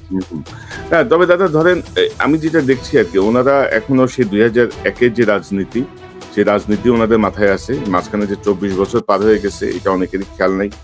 এবং ধরেন যে ওনারা যে কথায় কথায় ধরেন আওয়ামী লীগের স্টাইলে আর কি, যে আমার পক্ষে না, আমার পক্ষে বলতেছে না, বা আমার যে দাবি সেটা সমর্থন করতেছে না, তার মানে হচ্ছে আমার বিপক্ষে, এ আমার বিপক্ষে দল, এ আমার ক্ষতি চায়, এরা এই করতে চায়, ওই করতে চায়। এবং আপনি দেখবেন যে একটা সময় আওয়ামী লীগ যে ভূমিকা ছিল, ক্রমশ বিএনপি সংঘবদ্ধভাবে সেই ভূমিকা অবতীর্ণ হচ্ছে। আর কিছু কিছু নেতা ওই যে হাসিনার স্টাইলে বলার চেষ্টা করছেন, বা কেউ কেউ বলছেন যে ইউটিউব নাকি আমরা করতেছি, টাকা কামাচ্ছি। আরে বেটা, তুই একটা কমিটি বাণিজ্য করে যে টাকা কামাস, আমরা 1 মাসে ইউটিউব করে তার 10 ভাগের 1 ভাগ আমাদের এই ফান্ডে ঢুকে না, আমরা পাই না। আমি বলি, আমি ইলিয়াস আমাকে ওর দুঃখের কথা বলতেছিল যে ওর কত কত কত টাকা ওর ধার, এবং ওর পিছনে কিভাবে ইয়ে গুলো, মানে কনক আমি তো এখানে রিফিউজি হয়ে ঢুকছি। হ্যাঁ, আমার এখানে মাসে আমাকে রিফিউজি ভাতা দিত 380 ইউরো। 380 ইউরো, এবং 380 ইউরোতে তো ইউরোপে তো খাওয়া দাওয়া হয় না, হ্যাঁ খাওয়া যায় না, খাবারের ইয়ে হয় না। তো আমাকে ইয়ে করতে হতো যে আমি কিভাবে 380 ইউরোর মধ্যে খাবার আছে, খাবার ছাড়াও তো আরো কিছু, চুল কাটতে হয়, তাই না, আমাকে জামা কাপড় কিনতে হয়, এই জিনিসগুলো তো আছে। তো এই সমস্ত বাদ দিয়ে আমি চেষ্টা করতাম যে 200-250 ইউরোর মধ্যে যেন আমি খেতে পারি, সেটাও কিন্তু সম্ভব হতো না। এবং আমি কি করতাম জানেন, আমি এই যে আমরা সবাই জানি যে ডিপার্টমেন্টাল স্টোর গুলোতে, সুপার মার্কেটে নেয়ার এক্সপায়ারি প্রোডাক্ট গুলো খুব কম দামে রাখে আর কি, কম দামে মাংস টাংস সবজি ইত্যাদি রেখে দেয়, একটা স্পেস আছে যেখানে নেয়ার এক্সপায়ারি জিনিস রাখে খুব অল্প দামে। আমি ওই জিনিসগুলো কিনে খাইছি আমি রিফিউজি লাইফে। হ্যাঁ, কেউ কোনোদিন জিজ্ঞেস করেনি যে আপনি কিভাবে আছেন, আপনি কিভাবে চলে, আপনি কিভাবে পান, আপনার খাওয়া দাওয়া কিভাবে, আপনি কি খাইছেন আছে না। তখন তো দাদা ওনাদের ওই ইনকামটা ছিল না। এখন যে ইনকামটা হয়েছে, যে বলেছেন যে আপনাদের প্রয়োজন হলে চাঁদা তুলে আপনাদেরকে দিবেন, এটা তো ছিল না তখন ওনাদের। আমাদেরকে চাঁদা তোলার যদি ওনার সামর্থ্য থাকে, চাঁদা তুলে উনি শহীদ পরিবারগুলোকে দিক, এখনো তো দিতে হয় আমাকে। আমাকে দিতে হয়। আমি তো কয়েকটা শহীদ পরিবারের দায়িত্ব আসলে নিচ্ছি। কোন চাঁদাটা আমি বুঝতে পারিনি। এটা কি এমনিতেই মানে মানুষের কাছে চেয়ে নাকি যে চাঁদা নিয়ে মানুষ এখন কথা বলছে বিভিন্ন টেম্পো স্ট্যান্ড কিমি বলে এগুলোর ওই চাঁদা কিনা এটা আমাদের জানা। না, উনি তো মির্জা আব্বাস তো প্রথম থেকে চাঁদা। ওনার যে সম্পদ, আজকে তো ভিডিও করছে, আমি জানি না দেখছো কিনা, ওনার যে হিস্ট্রি, ওনাকে দেখাতে হবে উনি কিভাবে ব্যাংকের মালিক হইছেন। এই জন্য না যে উনি আমাদের বিরুদ্ধে বলছেন, নো, এটা প্রত্যেককেই দেখাতে হবে। মানে নির্বাচন আসুক, প্রত্যেকে নির্বাচনের যারা prominent candidate, respective of Jamaat, BNP, যে দলই হোক না কেন, সেই দলের, এমনকি এনসিপি, ছাত্রদের দল, প্রত্যেককে দেখাতে হবে যে তুমি যে নির্বাচনের খরচটা করছো, তোমার যে সম্পদ, এই সম্পদের উৎসটা কোথায়, এটা দেখাতে হবে। ইলিয়াস, আপনার কাছে শুনি। আর দাদা, আপনি তো আপনার কথা বললেন, আমার বিষয়, আমরা তো ইলিয়াস আর আমি তো কাছাকাছি একই শহরে পাশাপাশি থাকি। মানে স্ট্রাগলটা কিভাবে হয়েছে, কাউকে কখনো কি পাশে পাইছি আমরা? এখন যত বড় বড় মসমস কথা বলতো, কিভাবে করছি, কিভাবে আমরা মানে এত কিছুর পদ্ধতিতে কাজ করে যাচ্ছি, মানে সেই জায়গাটায় ধন্যবাদ না দিয়ে মুখে মুখে বলছে আহা উহু বলছে, কিন্তু এই যে হ্যাঁ কোনো সাপোর্ট তো নাই। এখন তো তারা মোটামুটি হুমকির মধ্যে রাখছে আর কি, মানে তারা আমাদেরকে খায় ফেলাবে। এবং সেই সময় বুঝছেন, মানে সেই সময় যদি কেউ দাওয়াত দিত না, আমি কিন্তু হ্যাংলার মতো খাইতে যেতাম, কারণ ওই যে একবেলা খাবারের খরচ আমার কমবে। হ্যাঁ, অনেকের ইয়েতে যেতাম, যে যেই খাবারের দাওয়াত দিত আমি যেতাম, যে খাইতাম। আর দাদা, আমি তো ইলিয়াস যে খুব ভালোভাবে জানে, আমি তো আমেরিকা যে আসতেছি, আমি এসে ইলিয়াসের এখানে উঠছি। মানে ইলিয়াস আমার 3 মাস আগে মাত্র আসছে, মাত্র $1000 পকেটে নিয়ে আমি এই বিদেশে চলে আসছি। কারণ আমার যা জমাজাতি যা ছিল সব তো আমার মামলা মোকদ্দমা সবকিছু পিছনে গেছে। এবং আমার এই 9 বছরের আমেরিকার লাইফে আমার এখন পর্যন্ত যে লোন, মানে এগুলো কিভাবে শোধ করবো, এগুলো মাঝে মাঝে যখন চিন্তা করি আমি খুব অস্থির হয়ে উঠি। যাই হোক, এগুলা ব্যক্তিগত বিষয়, এগুলো না বলি। ইলিয়াস, আপনি কিভাবে দেখছেন এই যে ধরেন, আমি যেটা বলছিলাম যে রাজনীতিবিদ যে এখনো মনে করছে 2001 সালের তারা আছে, নতুন যে 7 কোটি ভোটার, এই বিষয়টা তাদের মাথায় আদৌ কাজ করছে কিনা, এইরকম একটা বিপ্লব তারা বুঝতে পারছে কিনা যে নতুন প্রজন্ম আসলে কি চায়, সেই জায়গাটায় ধরেন আমরা ডক্টর ইউনূসকে সমর্থন করছি, কারণ তিনি যেন একটু সংস্কারটা করে দিয়ে যান, হাসিনার বিচারটা করে দিয়ে যান। সেই জায়গাটায় আপনার পর্যবেক্ষণটা, আপনার বক্তব্যটা একটু শুনি আমরা। ইলিয়াস, আনমিউট করেন। আমার অ্যালার্জিতে খুব সমস্যা হচ্ছে, খুব শর্টে বলে শেষ করি। সেটা হচ্ছে যে ধরেন আমি কথাগুলি কখনো বলি নাই, আজকে যেহেতু 3 জন আছে তো 3 জনকে নিয়েই কথাগুলো বলি। ধরেন পিনাকিদা যে কথাটা বললো যে আমরা বিএনপির শত্রু না, আমরা জিয়াউর রহমানের যে আদর্শ, সে আদর্শকে আমরা পছন্দ করি এবং সেই অনুযায়ী বাংলাদেশের রাজনীতি পরিচালিত হোক, সেটা আমরা চাই। খালেদা জিয়া দেশ চালিয়ে, তারেক রহমান তো দেশ চালান নাই কোনোদিন, যেহেতু খালেদা জিয়ার দেশ চালানো আমরা দেখেছি। খালেদা জিয়ার যেই পদ্ধতি, খালেদা জিয়া এই দেশকে নিয়ে ভারতের ব্যাপারে তার যেই চিন্তা চেতনা পলিসি ছিল, সেইটাকে আমরা একদম 100% আমরা সাপোর্ট করি। তো বিএনপির সাথে এখন আমাদের হঠাৎ করে সমস্যাটা হয়ে গেল কেন? ধরেন আমার কথা যদি আমি বলি, আমি এই 5 তারিখের পর থেকে আজ পর্যন্ত আমার কাছে, মানে কনক ভাইও জানেন এই বিষয়গুলো, ওনার কাছেও আসে, আপনার কাছে তো, আপনি তো পিনাকিদা তো অলরেডি মানে বলেই যাচ্ছেন, বিভিন্ন জায়গা থেকে অভিযোগ একটাই, যারা আওয়ামী লীগের লোকজনের সাথে মিলেমিশে থাকতো তারা এখন উপরে, তারা এখন ওই চাঁদাবাজিগুলো করছে, তারাই সবকিছু দখল নিয়ে তাদের মতো করে চালাচ্ছে। সব জায়গায় একই অবস্থা। বিশ্বাস করেন বিএনপির ভাইয়েরা, আমার কাছে যত জেলার যত আসনের খবর আমার কাছে এসছে, আমি যদি একটা একটা করে, খালি আমার আসনের কথা বলি, আমার চুয়াডাঙ্গারই যে অবস্থা, সেটা নিয়ে আমার সব কিছু করা শেষ, নিউজ বানানো শেষ, খালি দিচ্ছি না আপনাদের জন্য। কেন জানেন? কারণ আমরা যদি এখন বিএনপিকেই করি, ধরেন বিএনপির চাঁদাবাজি নিয়ে কথা হচ্ছে, আপনি অস্বীকার করতে পারবেন? আমরা বলি না, আমার চ্যানেলে আমি মনে হয় না আমি কেউ কোনোদিন শুনেছেন আমার মুখ থেকে আমি বলেছি যে বিএনপি চাঁদাবাজি করছে, কিন্তু করছে না। আপনি নিজে চিন্তা করেন না, আজকে দেশের যে অবস্থা, ডক্টর মোহাম্মদ ইউনূস থাকবে না, একটা নির্বাচন দিবে, আপনাদের একটা শক্তিশালী একটা অপোজিশন আছে, আপনাদের সেই কম্পিটিটররা এত শক্তিশালী যে সোশ্যাল মিডিয়াতে যদি আপনি আজকে জামাত ইসলামের একটা পোস্ট করেন, বিএনপির একটা পোস্ট করেন, আমি মানে মিথ্যা কথা বলছি না, আমি একদম সত্য, আপনারা দেখেন সোশ্যাল মিডিয়াতে সব জায়গাতে দেখি বিএনপির লোকজন ওইখানে হারে। হয়তো হইতে পারে যে শিবিরের লোকজন বোধহয় বেশি এই অ্যাক্টিভ সোশ্যাল মিডিয়াতে, হইতে পারে, এটা একটা কারণ। কিন্তু আপনার মাঠের কথাও তো চিন্তা করতে হবে, একটা অপোজিশন তো আছে, এরকম তো না যে শেখ হাসিনার মতো 2014, 18, 24 নির্বাচনের মতো আপনি নির্বাচন করবেন, সেটা তো সম্ভব না। আপনাকে তো ফাইট করতে হবে। যদি ফাইট করতে চান, যেই এলাকায় গিয়ে আপনি ভোটটা চাবেন, ওই বাজারটাই যে একটু শোনেন তো মানুষের কাছে যে কারা চাঁদাবাজি করছে। আপনি ধরলাম আপনি আপনার দল খুব ভালো, কোনো সমস্যা নেই, আপনার দলের নাম ভাঙাচ্ছে তো। তারেক রহমান লন্ডনে বসে থেকে তারপরে তার কাছে যেটারই খবর আসে সে ওটাকে বহিষ্কার করে। ইলিয়াস, আমি একটু যোগ করি, আপনারা দেশে থেকে কি করেন? ইলিয়াস, আমি একটু যোগ করি, গত 8 মাসে প্রায় 1700 নেতাকে বহিষ্কার করেছে বিএনপি। কিন্তু বিভিন্ন জায়গা থেকে অভিযোগ আছে যে ভাই অনেকেই করছে যাদের কোনো পদ নাই, যাদেরকে বহিষ্কারের কোনো সুযোগ নেই, এবং তারা আওয়ামী লীগ করতো, তারা আগে আওয়ামী লীগের সাথে ছিল, সেই মানুষগুলো কি করছেন। এখন এই যে জিনিসগুলো হচ্ছে, এটা তো আপনার দলের সমস্যা হচ্ছে। আমরা তো চাই যে বিএনপি ক্ষমতায় আসুক, কারণ হচ্ছে বাংলাদেশের ভারতের ব্যাপারে বিএনপির যে অবস্থান, আমাদের অবস্থান সেম। আমরা তো চাই আপনারা আসেন, কিন্তু আপনারা যদি নাকি দেশের ভেতরে আপনাদের এই ইমেজ তৈরি করেন, তাহলে তো আপনাদের সমস্যা হবে। আপনাদের সমস্যা হলে আমাদের সমস্যা হবে। যেইভাবেই বলেন, ডক্টর ইউনূসের অনেক বিষয়ে আমার এই মন্ত্রিসভা, ওনার যে উপদেষ্টা পরিষদ, আমি ফারুকি, তারপরে হচ্ছে গিয়ে আসিফ নজরুল, এদের কিনে আমার একদম চরম আপত্তি আছে। আমাদের অনেকের, সারা দেশের মানুষের আছে আপত্তি। আমরা ওইখানে তাদের নিয়ে সমালোচনা করি। কিন্তু দেখেন, এই যে আজকে যে আলোচনা, এই আলোচনার ভিতরে আমরা ডক্টর মোহাম্মদ ইউনূসের ব্যাপারে একটা বাজে কথা বলেছি। তার যে আমরা ফেসবুকে পোস্ট করেছে, চীনে গিয়ে তার যে সফলতা, থাইল্যান্ডে গিয়ে তার যে সফলতা, দেশে যে সফলতা দেখাচ্ছেন, রিজার্ভ নিয়ে, ঈদ নিয়ে, মনে হয় আজকে জীবনের প্রথম পুলিশ নিয়ে ভালো একটা রিপোর্ট করেছে। আমি কালকে আমার এখানে পোস্ট করেছি। কেন করলাম? এই সরকারকে আমরা চাই হাসিনা ছাড়া একটা অবস্থা বাংলাদেশে বিরাজ করুক। এখন আপনারা যদি মনে করেন, আপনাদের বিএনপির দেখেন কথাবার্তাগুলো দেখেন, আমরা ভারতের সাথে সমস্যা চাই না, আমরা আওয়ামী লীগের চাই না, আওয়ামী লীগ নিষিদ্ধ হোক চাই না।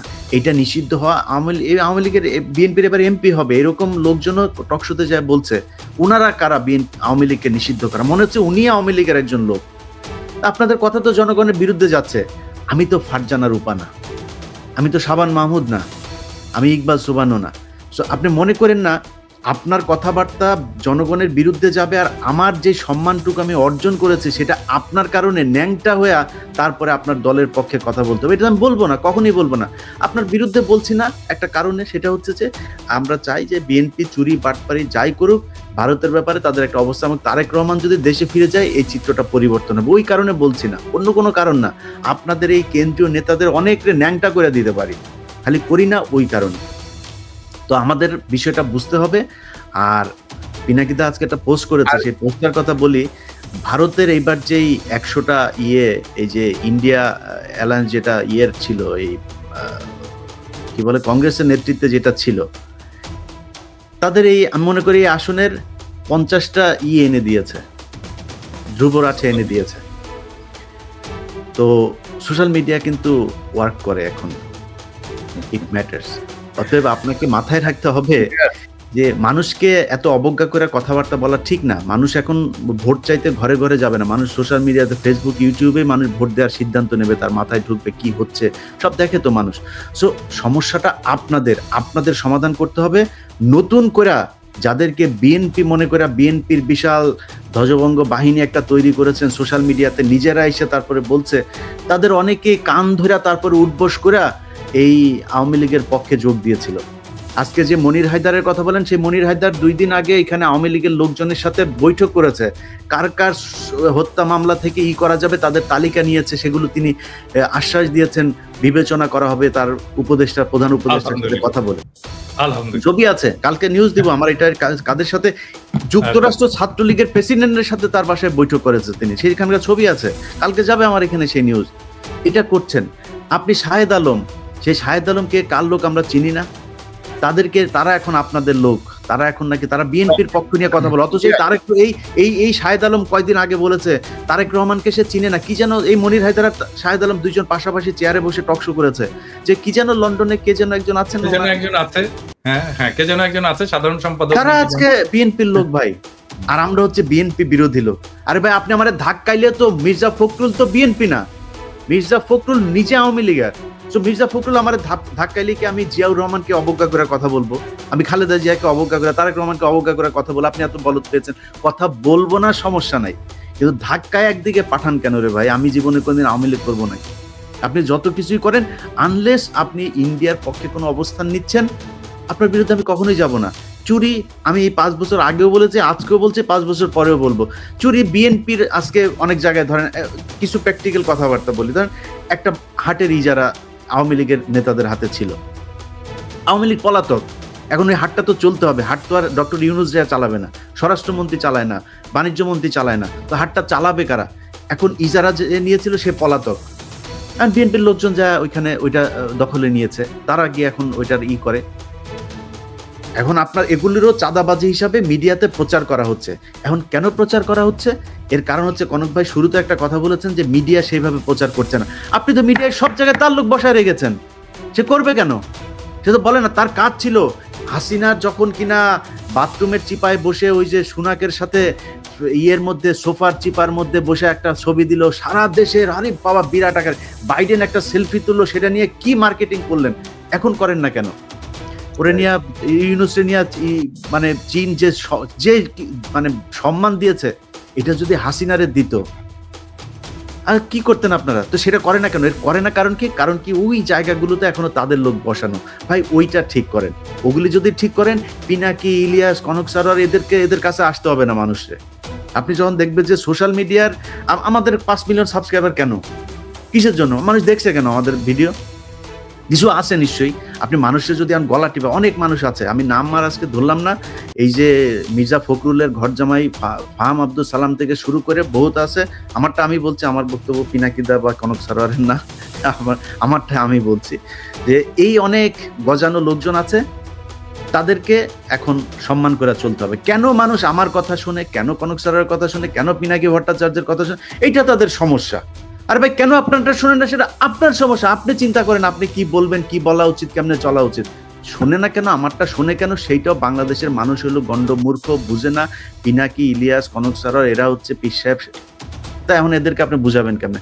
এটা নিয়েও সত্য। সকালবেলা ঘুম থেকে ওইটা দেখি, ওই লন্ডনের একজন পোস্ট করে বসে আছে যে আমারে নিয়ে, আমি আপনার কনক ভাইয়ের নাম নাই, আমার আপনার নাম আছে, আমরা হইলাম গিয়া নাকি কি করছে। কয়েকদিন আগেও সে ফোন করলো, কি সুন্দর মিষ্টি মিষ্টি কথা। এখন ফোন করে ধরেন 2বার ফোন করে, 3বার ফোন করার পরে হয়তো ধরতে পারি না, একবার ফোন করে, ভাই ফোন ধরবো কয়টা, সময় পাই না তো। এটা আপনারা বুঝেন যে আপনাদের কাছে কি পরিমাণে ফোন আসে।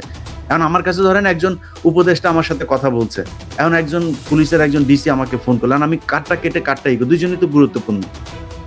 আমাদের তো গুরুত্বপূর্ণ অনেক মানুষের সাথে কথা বলা লাগে, কথা বলি, এর মধ্যে একটা ফোন মিস হয়েছে, ফোন দিতে পারি না, নিজের ব্যক্তিগত কাজ আছে। এখনো তো ভাই গাড়ি চালাই, অত ধান্দাবাজি করে তো খাই না, এখনো সপ্তাহে একদিন গাড়ি চালানো লাগে। তা আপনি কি মনে করেন যে আপনার মানে এই করবেন, যা মনে চায় তাই বলবেন, আপনাদের মতো করে চলতে হবে, না চললে আবার বিরুদ্ধে কথা বলবেন? তবে আমরা শেখ হাসিনার চোখ রাঙানিতে পাত্তা দিই নাই, 2 পয়সা তোয়াক্কাও করি নাই। শেখ হাসিনার মতো একটা ফ্যাসিস্ট বর্বর শাসক, শেখ হাসিনা না, শেখ হাসিনা এবং মোদির উভয়ের চোখ রাঙানি, উভয় যে চক্র পাত্তা দিই নাই। তো এখন এই নতুন নতুন নব্য বিএনপির নেতারা যারা ক্ষমতা যাওয়ার স্বপ্ন দেখছে, তাদের চোখ রাঙানি আমরা তোয়াক্কা করবো, এটা ভাবে কি করে, এটাই তো বুঝি না। তো আমরা অনুষ্ঠানের শেষ দিকে আমরা একটা প্রসঙ্গ নিয়ে কথা বলতে চাই দাদা। ডক্টর ইউনূসের যে ক্যারিসম্যাটিক নেতৃত্ব, সেটা কিন্তু পরবর্তী যে রাজনৈতিক নেতৃত্ব বাংলাদেশের রাষ্ট্র ক্ষমতায় আসবে, তাদের কাজকে ক্রমশ কঠিন করে দিচ্ছে। মানে গুড গভর্নেন্স বলতে যা বোঝায়, একজন শাসকের যা করা উচিত, সেই জায়গাটায় আমার মনে হয় যেন সবাই শঙ্কিত। এবং আমি একবার বলছিলাম, বুকে পাথর চাপা দিয়ে অনেকের বুকের পাথর এখন এবার পাহাড় হয়ে গেছে, পাহাড়ের পাথর। তো এগুলো কিন্তু কঠিন করে দিচ্ছেন, কিন্তু উনি কিন্তু সবকিছু কঠিন করে দিচ্ছেন। আপনি দেখেন যে একটা পাজামা পাঞ্জাবি, একটা স্নেকার্স আর একটা কটি লাগাই উনি পুরো দুনিয়া মাথায় বেড়াচ্ছেন। এবং কোনো কিছুই নাই, দেখেন তার মধ্যে কিন্তু ওইরকম কোনো এক্সপোজারও নাই। এই বিষয়গুলো কিন্তু মানুষকে খুব টাচ করছে এবং ক্রমশ কঠিন করে তুলছে পরবর্তী রাজনীতিবিদদের। তো আমরা এদের জন্য আপনার কোনো বক্তব্য আছে কিনা? পাশাপাশি ডক্টর ইউনূস কিন্তু তার এই কৃতিত্বের একটা জায়গায় কিন্তু ক্ষতিগ্রস্ত করছেন তার এই উপদেষ্টা পরিষদ দিয়ে। মানে কমপক্ষে 15 জনকে তার আরো 6 মাস আগে ঘাট ধরে বের করে দেওয়া উচিত ছিল, মানে ফর ইনক্যাপাবিলিটি অর ইনএফিসিয়েন্সি অর সবকিছু মিলায়। তো এই জায়গাটায় ডক্টর ইউনূস সাহেব কেন দেখছেন না, বা দেখেও তিনি কেন মেনে নিচ্ছেন? খুব সংক্ষেপে আপনার কাছ থেকে শুনে তারপর ইলিয়াসের বক্তব্য শুনবো। মানে আমি যেহেতু প্রফেসর ইউনূসের সাথে কাজ করছি, সেই জন্য আমি জানি ওনার ম্যানেজমেন্ট স্টাইলটা, এটা উনি এটা করবেন না। হ্যাঁ, উনি ওনার টিমকে এভাবেই ডিল করেন আর কি। আমি কিন্তু খুবই ঘনিষ্ঠভাবে কাজ করছি অল্প সময়, কিন্তু আমার আর্লি ক্যারিয়ারে খুবই ঘনিষ্ঠভাবে কাজ করছি। আমি ওনার পাশের রুমেই বসতাম এবং গ্রামীণ ব্যাংকের যে হেলথ স্বাস্থ্য কর্মসূচি সেটার আমি কোঅর্ডিনেটর ছিলাম ঢাকায়। তো আমি ওনার ম্যানেজমেন্ট স্টাইল জানি আর কি, উনি কিভাবে কাজ করে। তো সেই জন্য এটা উনি করবেন না। কিন্তু এই যতগুলো জিনিস কনক আপনি বললেন যে উনি যে হাই স্ট্যান্ডার্ড সেট করে যাচ্ছেন, এটা পলিটিক্যাল লিডারশিপ এটাকে ফলো করতে পারবে কিনা। নাম্বার 2 হচ্ছে যে উপদেষ্টা মন্ডলীর কিছু উপদেষ্টার অপদার্থতা, এটাকে উনি কিভাবে ম্যানেজ করবেন, এর সবকিছুর একটা সলিউশন আমি কিন্তু দিয়েছিলাম। আমি জানি না এটা বেশি আমি দিয়েছিলাম জন্যই বোধহয় বেশি মানুষ এটা নিয়ে আলোচনা করেনি। সেটা হচ্ছে ট্রানজিশনাল গভর্নমেন্ট। যে ট্রানজিশনাল গভর্নমেন্টে সব রাজনৈতিক দলের প্রতিনিধিত্ব থাকবে এবং এই উপদেষ্টা পরিষদে বেস্ট পারফর্মিং উপদেষ্টারা থাকবেন। আর রাজনৈতিক দলগুলো থেকে বিভিন্নভাবে বিএনপি হোক, জামাত হোক, এমনকি সেটা এনসিপি হোক, তারপর এবি পার্টি হোক, এমনকি নূরের দল, বাম, যারাই হোক, সবাইকে মিলে একটা নতুন মন্ত্রিসভা তৈরি করা এবং যেই ইয়েতে উপদেষ্টা পরিষদে তারেক রহমানের অন্তর্ভুক্তি উপপ্রধান উপদেষ্টা করে। এই ট্রানজিশনাল গভর্নমেন্টের ফর্মুলাটা যদি সবাই গ্রহণ করত, তাহলে আমাদের কিন্তু অনেক সমস্যার সমাধান হয়ে যেত। মানে ধরেন তখন তারেক রহমান প্রস্তুত হয়ে যেত, তার যে সিলসিলা, প্রফেসর ইউনূসের যে সিলসিলা, সেইটার সিলসিলাটা তারেক রহমান পরে বহন করতে পারতেন। ট্রেন্ড হতেন প্রফেসর ইউনূস কিভাবে রাষ্ট্র চালাচ্ছেন, কার সাথে কার কি সম্পর্ক, সেই সম্পর্কটাকে উনি ট্রান্সফার করে দিয়ে যেতে পারতেন তারেক রহমানের কাছে। এবং তারেক রহমানের ইমেজের যদি কোনো সমস্যা আছে, কিছু প্রবলেম তো আছে, ইমেজের প্রবলেম আছে, যেটা তৈরি হোক অথবা সত্য হোক, সেই ইমেজটা ক্লিন আপ হয়ে যেত এই সময়ের মধ্যে। ওনার নেতৃত্বের গুণাবলী বিকশিত হতো এবং আমি অপদার্থ উপদেষ্টাদেরকে বের করে দিতে পারতাম। বিএনপিরও যারা মন্ত্রী হতে চায়, যারা ক্ষমতায় আসতে চায়, তারাও ক্ষমতার স্টেক পেলো, ভাগ পেলো। তারা ক্ষমতায় এসে তাদের কাজ দেখাতে পারলো যে তারা কেমন ইয়ে করবে। আবার আরেক দিক থেকে দায়টা কিন্তু পুরোপুরি প্রফেসর ইউনূসের, বিএনপিকে নিতে হচ্ছে না। কিন্তু যদি এটা ফেলও করে তাহলে দায়টা প্রফেসর ইউনূসেরই থাকে। এইভাবে এই পুরো প্রবলেমটাকে সলভ করা যায় এবং এটা যদি বিএনপি চায়, এটা আসলে মূল স্টেক তো এটা বিএনপিকে মানতে হবে। বিএনপি যদি চায় আমি এটাকে ফ্যাসিলিটেট করতে পারি অন্যান্য সব পার্টির সাথে, এমনকি প্রফেসর ইউনূসের সরকারের সাথেও ফ্যাসিলিটেট করে এটাকে যেন রূপ দেওয়া যায়, সেই চেষ্টা আমি করতে পারি। বাইরের একজন লোক লাগে, আমি ভলান্টিয়ার করলাম, আমার চেয়ে অনেক যোগ্য লোক আছে, তারাও করতে পারে। কিন্তু যেহেতু আমি এটা আইডিয়াটা কনসিভ করেছিলাম, সেই জন্য আমি যদি এটার সাথে যুক্ত থাকি, আমি মনে হয় যে এটাকে ফ্যাসিলিটেট করতে পারবো, আমি সবাইকে সবার সুবিধাগুলো বুঝিয়ে দিতে পারবো। জি দাদা, এই যে ইলিয়াস, আপনার কাছ থেকে একটু শুনি। ইলিয়াসের ট্রানজিশনাল গভর্নমেন্টের ব্যাপারে তোমার মতামত কি? মানে ডক্টর ইউনূসের কৃতিত্ব অনেকটাই ম্লান হয়ে যাচ্ছে, কিন্তু তার উপদেষ্টা বা ম্লান হওয়ার থেকে আমি বলবো যে উনি যে গতিতে যাচ্ছেন, আমরা আরো অনেক বেশি সুফল পেতাম, আরো অনেক বেশি কি বলবো মানে গতিশীল থাকতো প্রত্যেকটা ডিপার্টমেন্ট, যদি ওনার উপদেষ্টারা ওনার সাথে তাল মিলাইতে পারতেন। মানে উনি 84-85 বছর বয়সে যে গতিতে যাচ্ছেন, ওনার মাথা যে গতিতে কাজ করছে, তার থেকে মানে অনেক গুণ, মানে উনি 100%, উনি যদি 80% দেন, ওনার উপদেষ্টা পরিষদের কমপক্ষে 15% দিতে পারছেন না। তো সেই জায়গাটা উনি এই দায়টা কেন নিচ্ছেন বা কি করণীয়, ইলিয়াস আপনি কি মনে করেন? না, ওনার ধরেন যেটা আপনি গতির কথা যেটা বলছেন, সেই গতির চাইতেও সবচেয়ে বড় জিনিস হলো আমার মনে হয় কি, যে এই ডক্টর ইউনূসের কিছু কিছু জায়গায় উনি আসলে আমার ধারণা যে উনিও তো বয়স হয়েছে, আন্তর্জাতিক বিষয়গুলো দেখতে গিয়ে, অর্থনৈতিক এই বিষয়গুলো দেখতে গিয়ে উনি দেশের অভ্যন্তরীণ, বিশেষ করে যেমন স্বরাষ্ট্র মন্ত্রণালয়, আইন মন্ত্রণালয়, এইসব মন্ত্রণালয়গুলোর ব্যাপারে ওনার মনে হয় মানে সময় দেওয়ার সুযোগ কম। আমি মনে করি যে ওনার আশেপাশে এই যে প্রথম আলো ডেইলি স্টারের যেই বলয় আসিফ নজরুলের যেই প্যারালাল আর একটা গভর্নমেন্ট আসিফ নজরুল তৈরি করেছে, এই জায়গাটা দেখেন আমরা অনেক সমালোচনা করি দেশের মানুষের, আমি আজ পর্যন্ত কাউকে দেখি নাই যে এর সমালোচনা ওর সময়, কিন্তু ডক্টর মোহাম্মদ ইউনূসের সমালোচনা কেউ করে না। তো আমি শুধু ছোট করে এতটুকুই বলবো যে ডক্টর মোহাম্মদ ইউনূসের উচিত যে ওনার এই জায়গাগুলো ঠিক করা। ওনার এই শেষ বয়সে এসে নিশ্চয়ই উনি ব্যর্থ হতে চান না। উনি যদি ব্যর্থ হতে না চান, এই জায়গাগুলো ঠিক করা দরকার, যাতে এই প্যারালাল গভর্নমেন্ট তৈরি করে যারা আওয়ামী লীগ এবং ভারতের, কারণ কালকে একটা কথা শুনলাম যে এই যে মামলাটা বাংলাদেশে চলছে আন্তর্জাতিক অপরাধ ট্রাইব্যুনালে, এই সেম মামলাটা আমাদের আপনার ইয়েতেও করার সুযোগ আছে, আন্তর্জাতিক আদালতে। তো ওইখানে করার জন্য আসিফ নজরুল দিচ্ছে না, পারমিশন দিচ্ছে না। তিনি কারণ হিসাবে বলেছেন যে এটা নাকি ওইখানে গেলে আমাদের দেশের অভ্যন্তরীণ এই তদন্তগুলোতে সমস্যা হবে, এখানে শাস্তি দিতে সমস্যা হবে। ওইটাতে হলে আমাদের এখানে সমস্যা কি? আন্তর্জাতিকভাবে যদি নাকি শেখ হাসিনাকে কোনোভাবে পানিশমেন্ট দেওয়া যায় বা বিচার করা যায়, সেটা তো আরো ভালো আমাদের জন্য। তারপরে কয়েকদিন আগে আপনি দেখেছেন যে এই যে সিলভিয়া থেকে শুরু করে আইন মন্ত্রণালয়টা তার নিজের ব্যক্তিগত সহকারী, এটা নিয়ে প্রতিদিনই বলি যে এই শামসুদ্দিন মাসুম, সে ছিল হইলো ABM খায়রুল হকের পার্সোনাল সেক্রেটারি, তাকে সে তার কাছে এনে বসিয়ে রেখেছে এবং আইন মন্ত্রণালয়ে শুনুক। আইন মন্ত্রণালয়ে আসিফ নজরুল একদিন ডেকে গোপনে ওইখানকার কয়েকজন বিচারক এদের, তারপরে এই সচিব এদেরকে ডাকুক, ডেকে জিজ্ঞেস করুক কি অবস্থা। অনেক জায়গায় আছে একই লোকজন।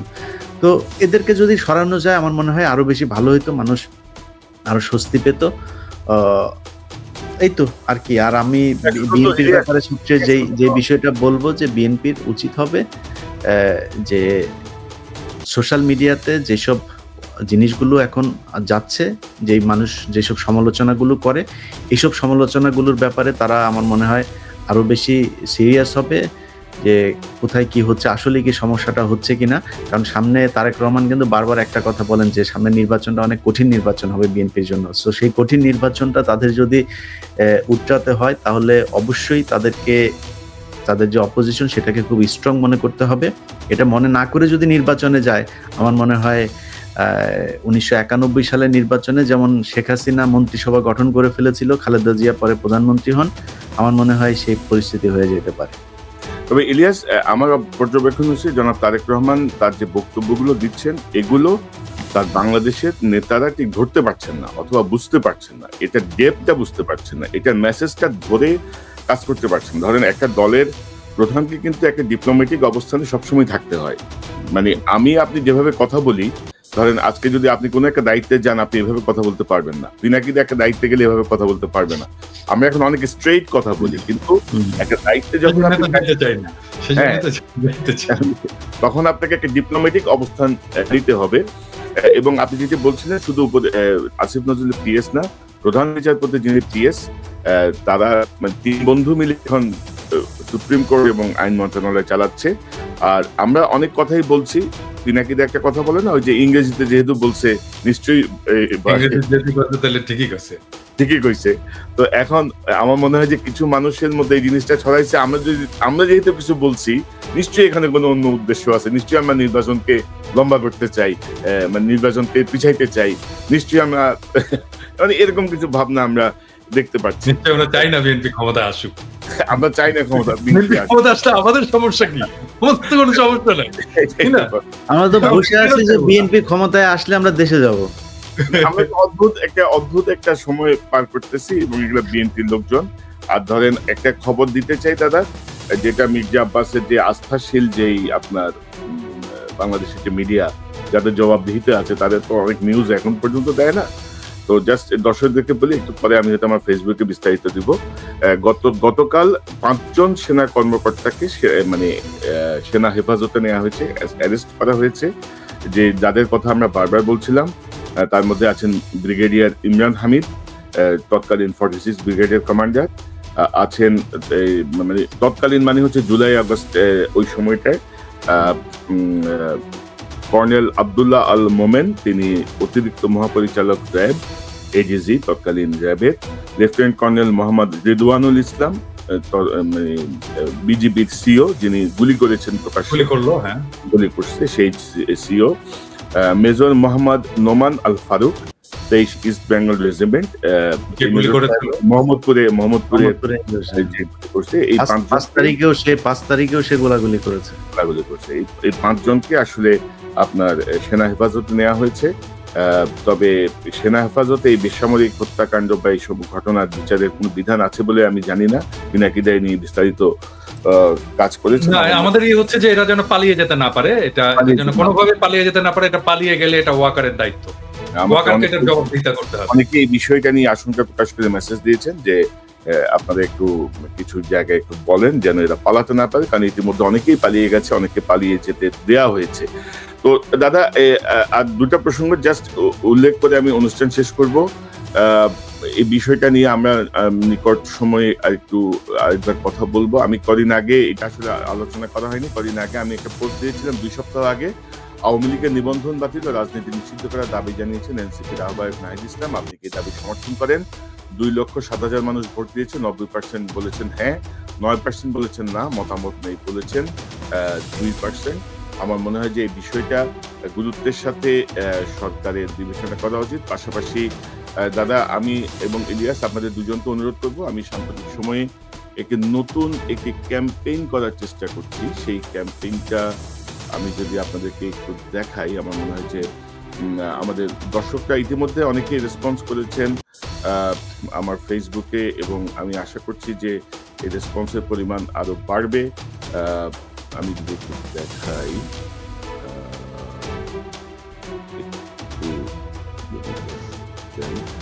আমি গত 4 এপ্রিল এই ঘোষণাটা দিয়েছি যে বাংলাদেশের 300 নির্বাচনী আসনে পতিত পলাতক আওয়ামী লীগের নেতাকর্মী, সমর্থক, যে কোনো পর্যায়ে সুবিধাভোগী ব্যবসায়ী, আমলা, পুলিশ, সেনা কর্মকর্তা, শিক্ষক এবং অন্যান্য কেউ যদি অন্য কোনো রাজনৈতিক দলে যোগ দিয়ে বা নেতার আশীর্বাদ নিয়ে নির্বাচনে অংশ নেওয়ার মহড়া শুরু করে অথবা স্বতন্ত্র প্রার্থী হওয়ার চেষ্টা করে, তাহলে অনুগ্রহ করে কনকসারোয়ারনিউজ@gmail-এ বিস্তারিত তথ্য প্রমাণ সহ জানান। জুলাই বিপ্লবের পর অতীতের রাজনৈতিক ধারা বা টাকাওয়ালাদের পুনর্বাসন করা বা সব সরকারের আমলে সুবিধাভোগী ধারার অবসান হতে হবে। পাশাপাশি একবার এমপি ছিলেন এমন ব্যক্তির স্ত্রী, পুত্র, কন্যা, ভাই, বোন, শালা, দুলাভাই ছাড়া আর কেউ নির্বাচনের যোগ্যতা রাখেন না, এমন ধারারও অবসান চাই। পিনাকিদা, ইলিয়াস হোসেন, আমি চাই যে এই ক্যাম্পেইনে আপনারাও যোগ দেবেন, কারণ আমরা জুলাই বিপ্লবকে অর্থবহ করতে হলে এই জাতীয় সুবিধাভোগী এবং ধারার অবসান করতে হবে। আপনাদের 30 সেকেন্ড শেষ মন্তব্য দিয়ে আমরা অনুষ্ঠান শেষ করব। সবাইকে ভালোবাসা, আর আমার কিছু নাই। ইলিয়াস? জি, না, আপনি আপনার যে এইটা বললেন ওইটার সাথে তো অবশ্যই আমাদের আজকের পুরো আলোচনায় এই বিষয়টা আমরা করি নাই। এটা হচ্ছে যে জুলাই এই হত্যাকাণ্ডের এই ঘটনায় যারা কিনা হত্যার শিকার হয়েছেন এবং আহত আছেন, তাদের জন্য আমার মনে হয় সরকার কিছুটা উদাসীনতা দেখাচ্ছে কিনা জানি না। সে পরিবারগুলোকে সর্বোচ্চই দেয়া হোক, কারণ তাদের কারণেই আজকে আমরা এই যে নতুন করে কথা বলতে পারছি এবং নতুন করে আমরা নির্বাচনের স্বপ্ন দেখছি, তাদের কারণেই। সো তাদের প্রতি সম্মান দেখানো উচিত। আর সবশেষে আপনি যে বিষয়টা বলেছেন যে ওয়াকারের ব্যাপারে, আমরা যে বিষয়টা মাঝখানে ঘটেছিল যে বিএনপি আমাদেরকে যেভাবে করছে, সেনাবাহিনীর ভেতরেও মনে হচ্ছে একটা পক্ষ আমাদেরকে দেশদ্রোহী বানানোর একটা পায়তারা করছেন। তো আপনাদের ভেতরেও আমাদেরও তো লোকজন আছে, আপনারা অনেকেই চেষ্টা করছেন যে আমরা আমাদের সোশ্যাল মিডিয়া এগুলোকে নিয়ন্ত্রণ করা কিংবা আমাদের ব্যাপারে অন্যদেরকে উস্কে দেওয়ার জন্য এজেন্ট ভাড়া করা, তাদেরকে নিয়মিত মাসিক ভাতা দেওয়া, কাদের দিচ্ছেন এরকম কয়েকজনের নামটাও আমরা জানি। তো আমরা আসলে আমি আমার ব্যক্তিগতভাবে যদি আমার কাছে জিজ্ঞেস করেন, আমি চাই ওয়াকার থাকুক। ওয়াকার সেনাপ্রধান হিসাবে ওনার চাইতে আসলে সবকটাকেই তো হাসিনা দিয়ে গিয়েছেন এই জায়গায়। এই জেনারেল যা আছেন, আপনি ওয়াকারের পরে যার কাছে যাবেন সে যে কি হবে সেটাও তো জানি না। সো আমরা চাই, যেহেতু 5 তারিখের একটা কি বলবো যে এটার জন্য ক্রেডিট দিতেই হয়, সেটা তিনি ইচ্ছাই দেখ আর অনিচ্ছাই দেখ, সেই বিতর্কেই যেতে চাই না। কিন্তু ওয়াকার যেহেতু 5 তারিখের এই ঘটনাটার সাথে পজিটিভলি ডিল করেছেন, আপনি থাকেন, কোনো সমস্যা নাই। কিন্তু এই যে আলোচনাগুলো হচ্ছে, এগুলো খুব ভালো আলোচনা না, যে আপনি একজনকে ডেকে নিয়ে যায় তারপরে ক্যান্টনমেন্টে বলবেন যে এটা করতে, আপনার লোকজন বিভিন্ন জায়গায় এখনো পর্যন্ত ইন্টারফেয়ার করবে, আওয়ামী লীগের যেসব সাজানো নাটক, জঙ্গি নাটক, এইসব মামলায় যারা আটক তাদেরকে বের হতে গেলে সেনাবাহিনীর পরিচয় দিয়ে তারপরে হুমকি দিবে, জাজদেরকে হুমকি দিবে, কারা কর্তৃপক্ষকে হুমকি দিবে, এই জায়গাগুলো থেকে সেনাবাহিনীকে বের হয়ে আসতে হবে।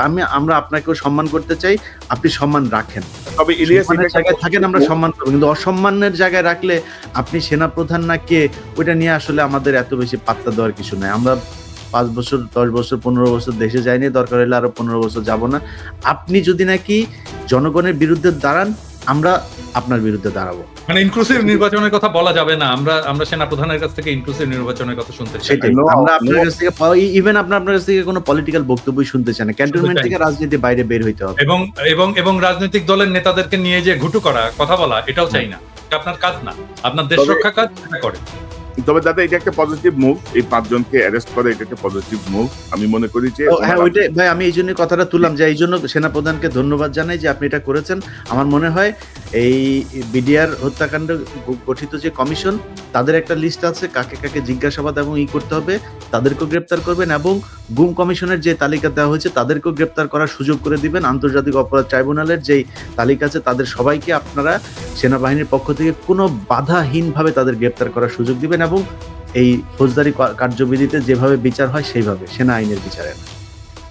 এবং আমি মনে করি, আমরা তো বারবারই বলছিলাম দাদা, মানে 20-25 জন কর্মকর্তাকে বাঁচাতে যে পুরো সেনাবাহিনীর যে ক্রেডিবিলিটি, সেনাবাহিনীর এই ভূমিকা, সেটিকে আসলে ক্ষতিগ্রস্ত করছেন।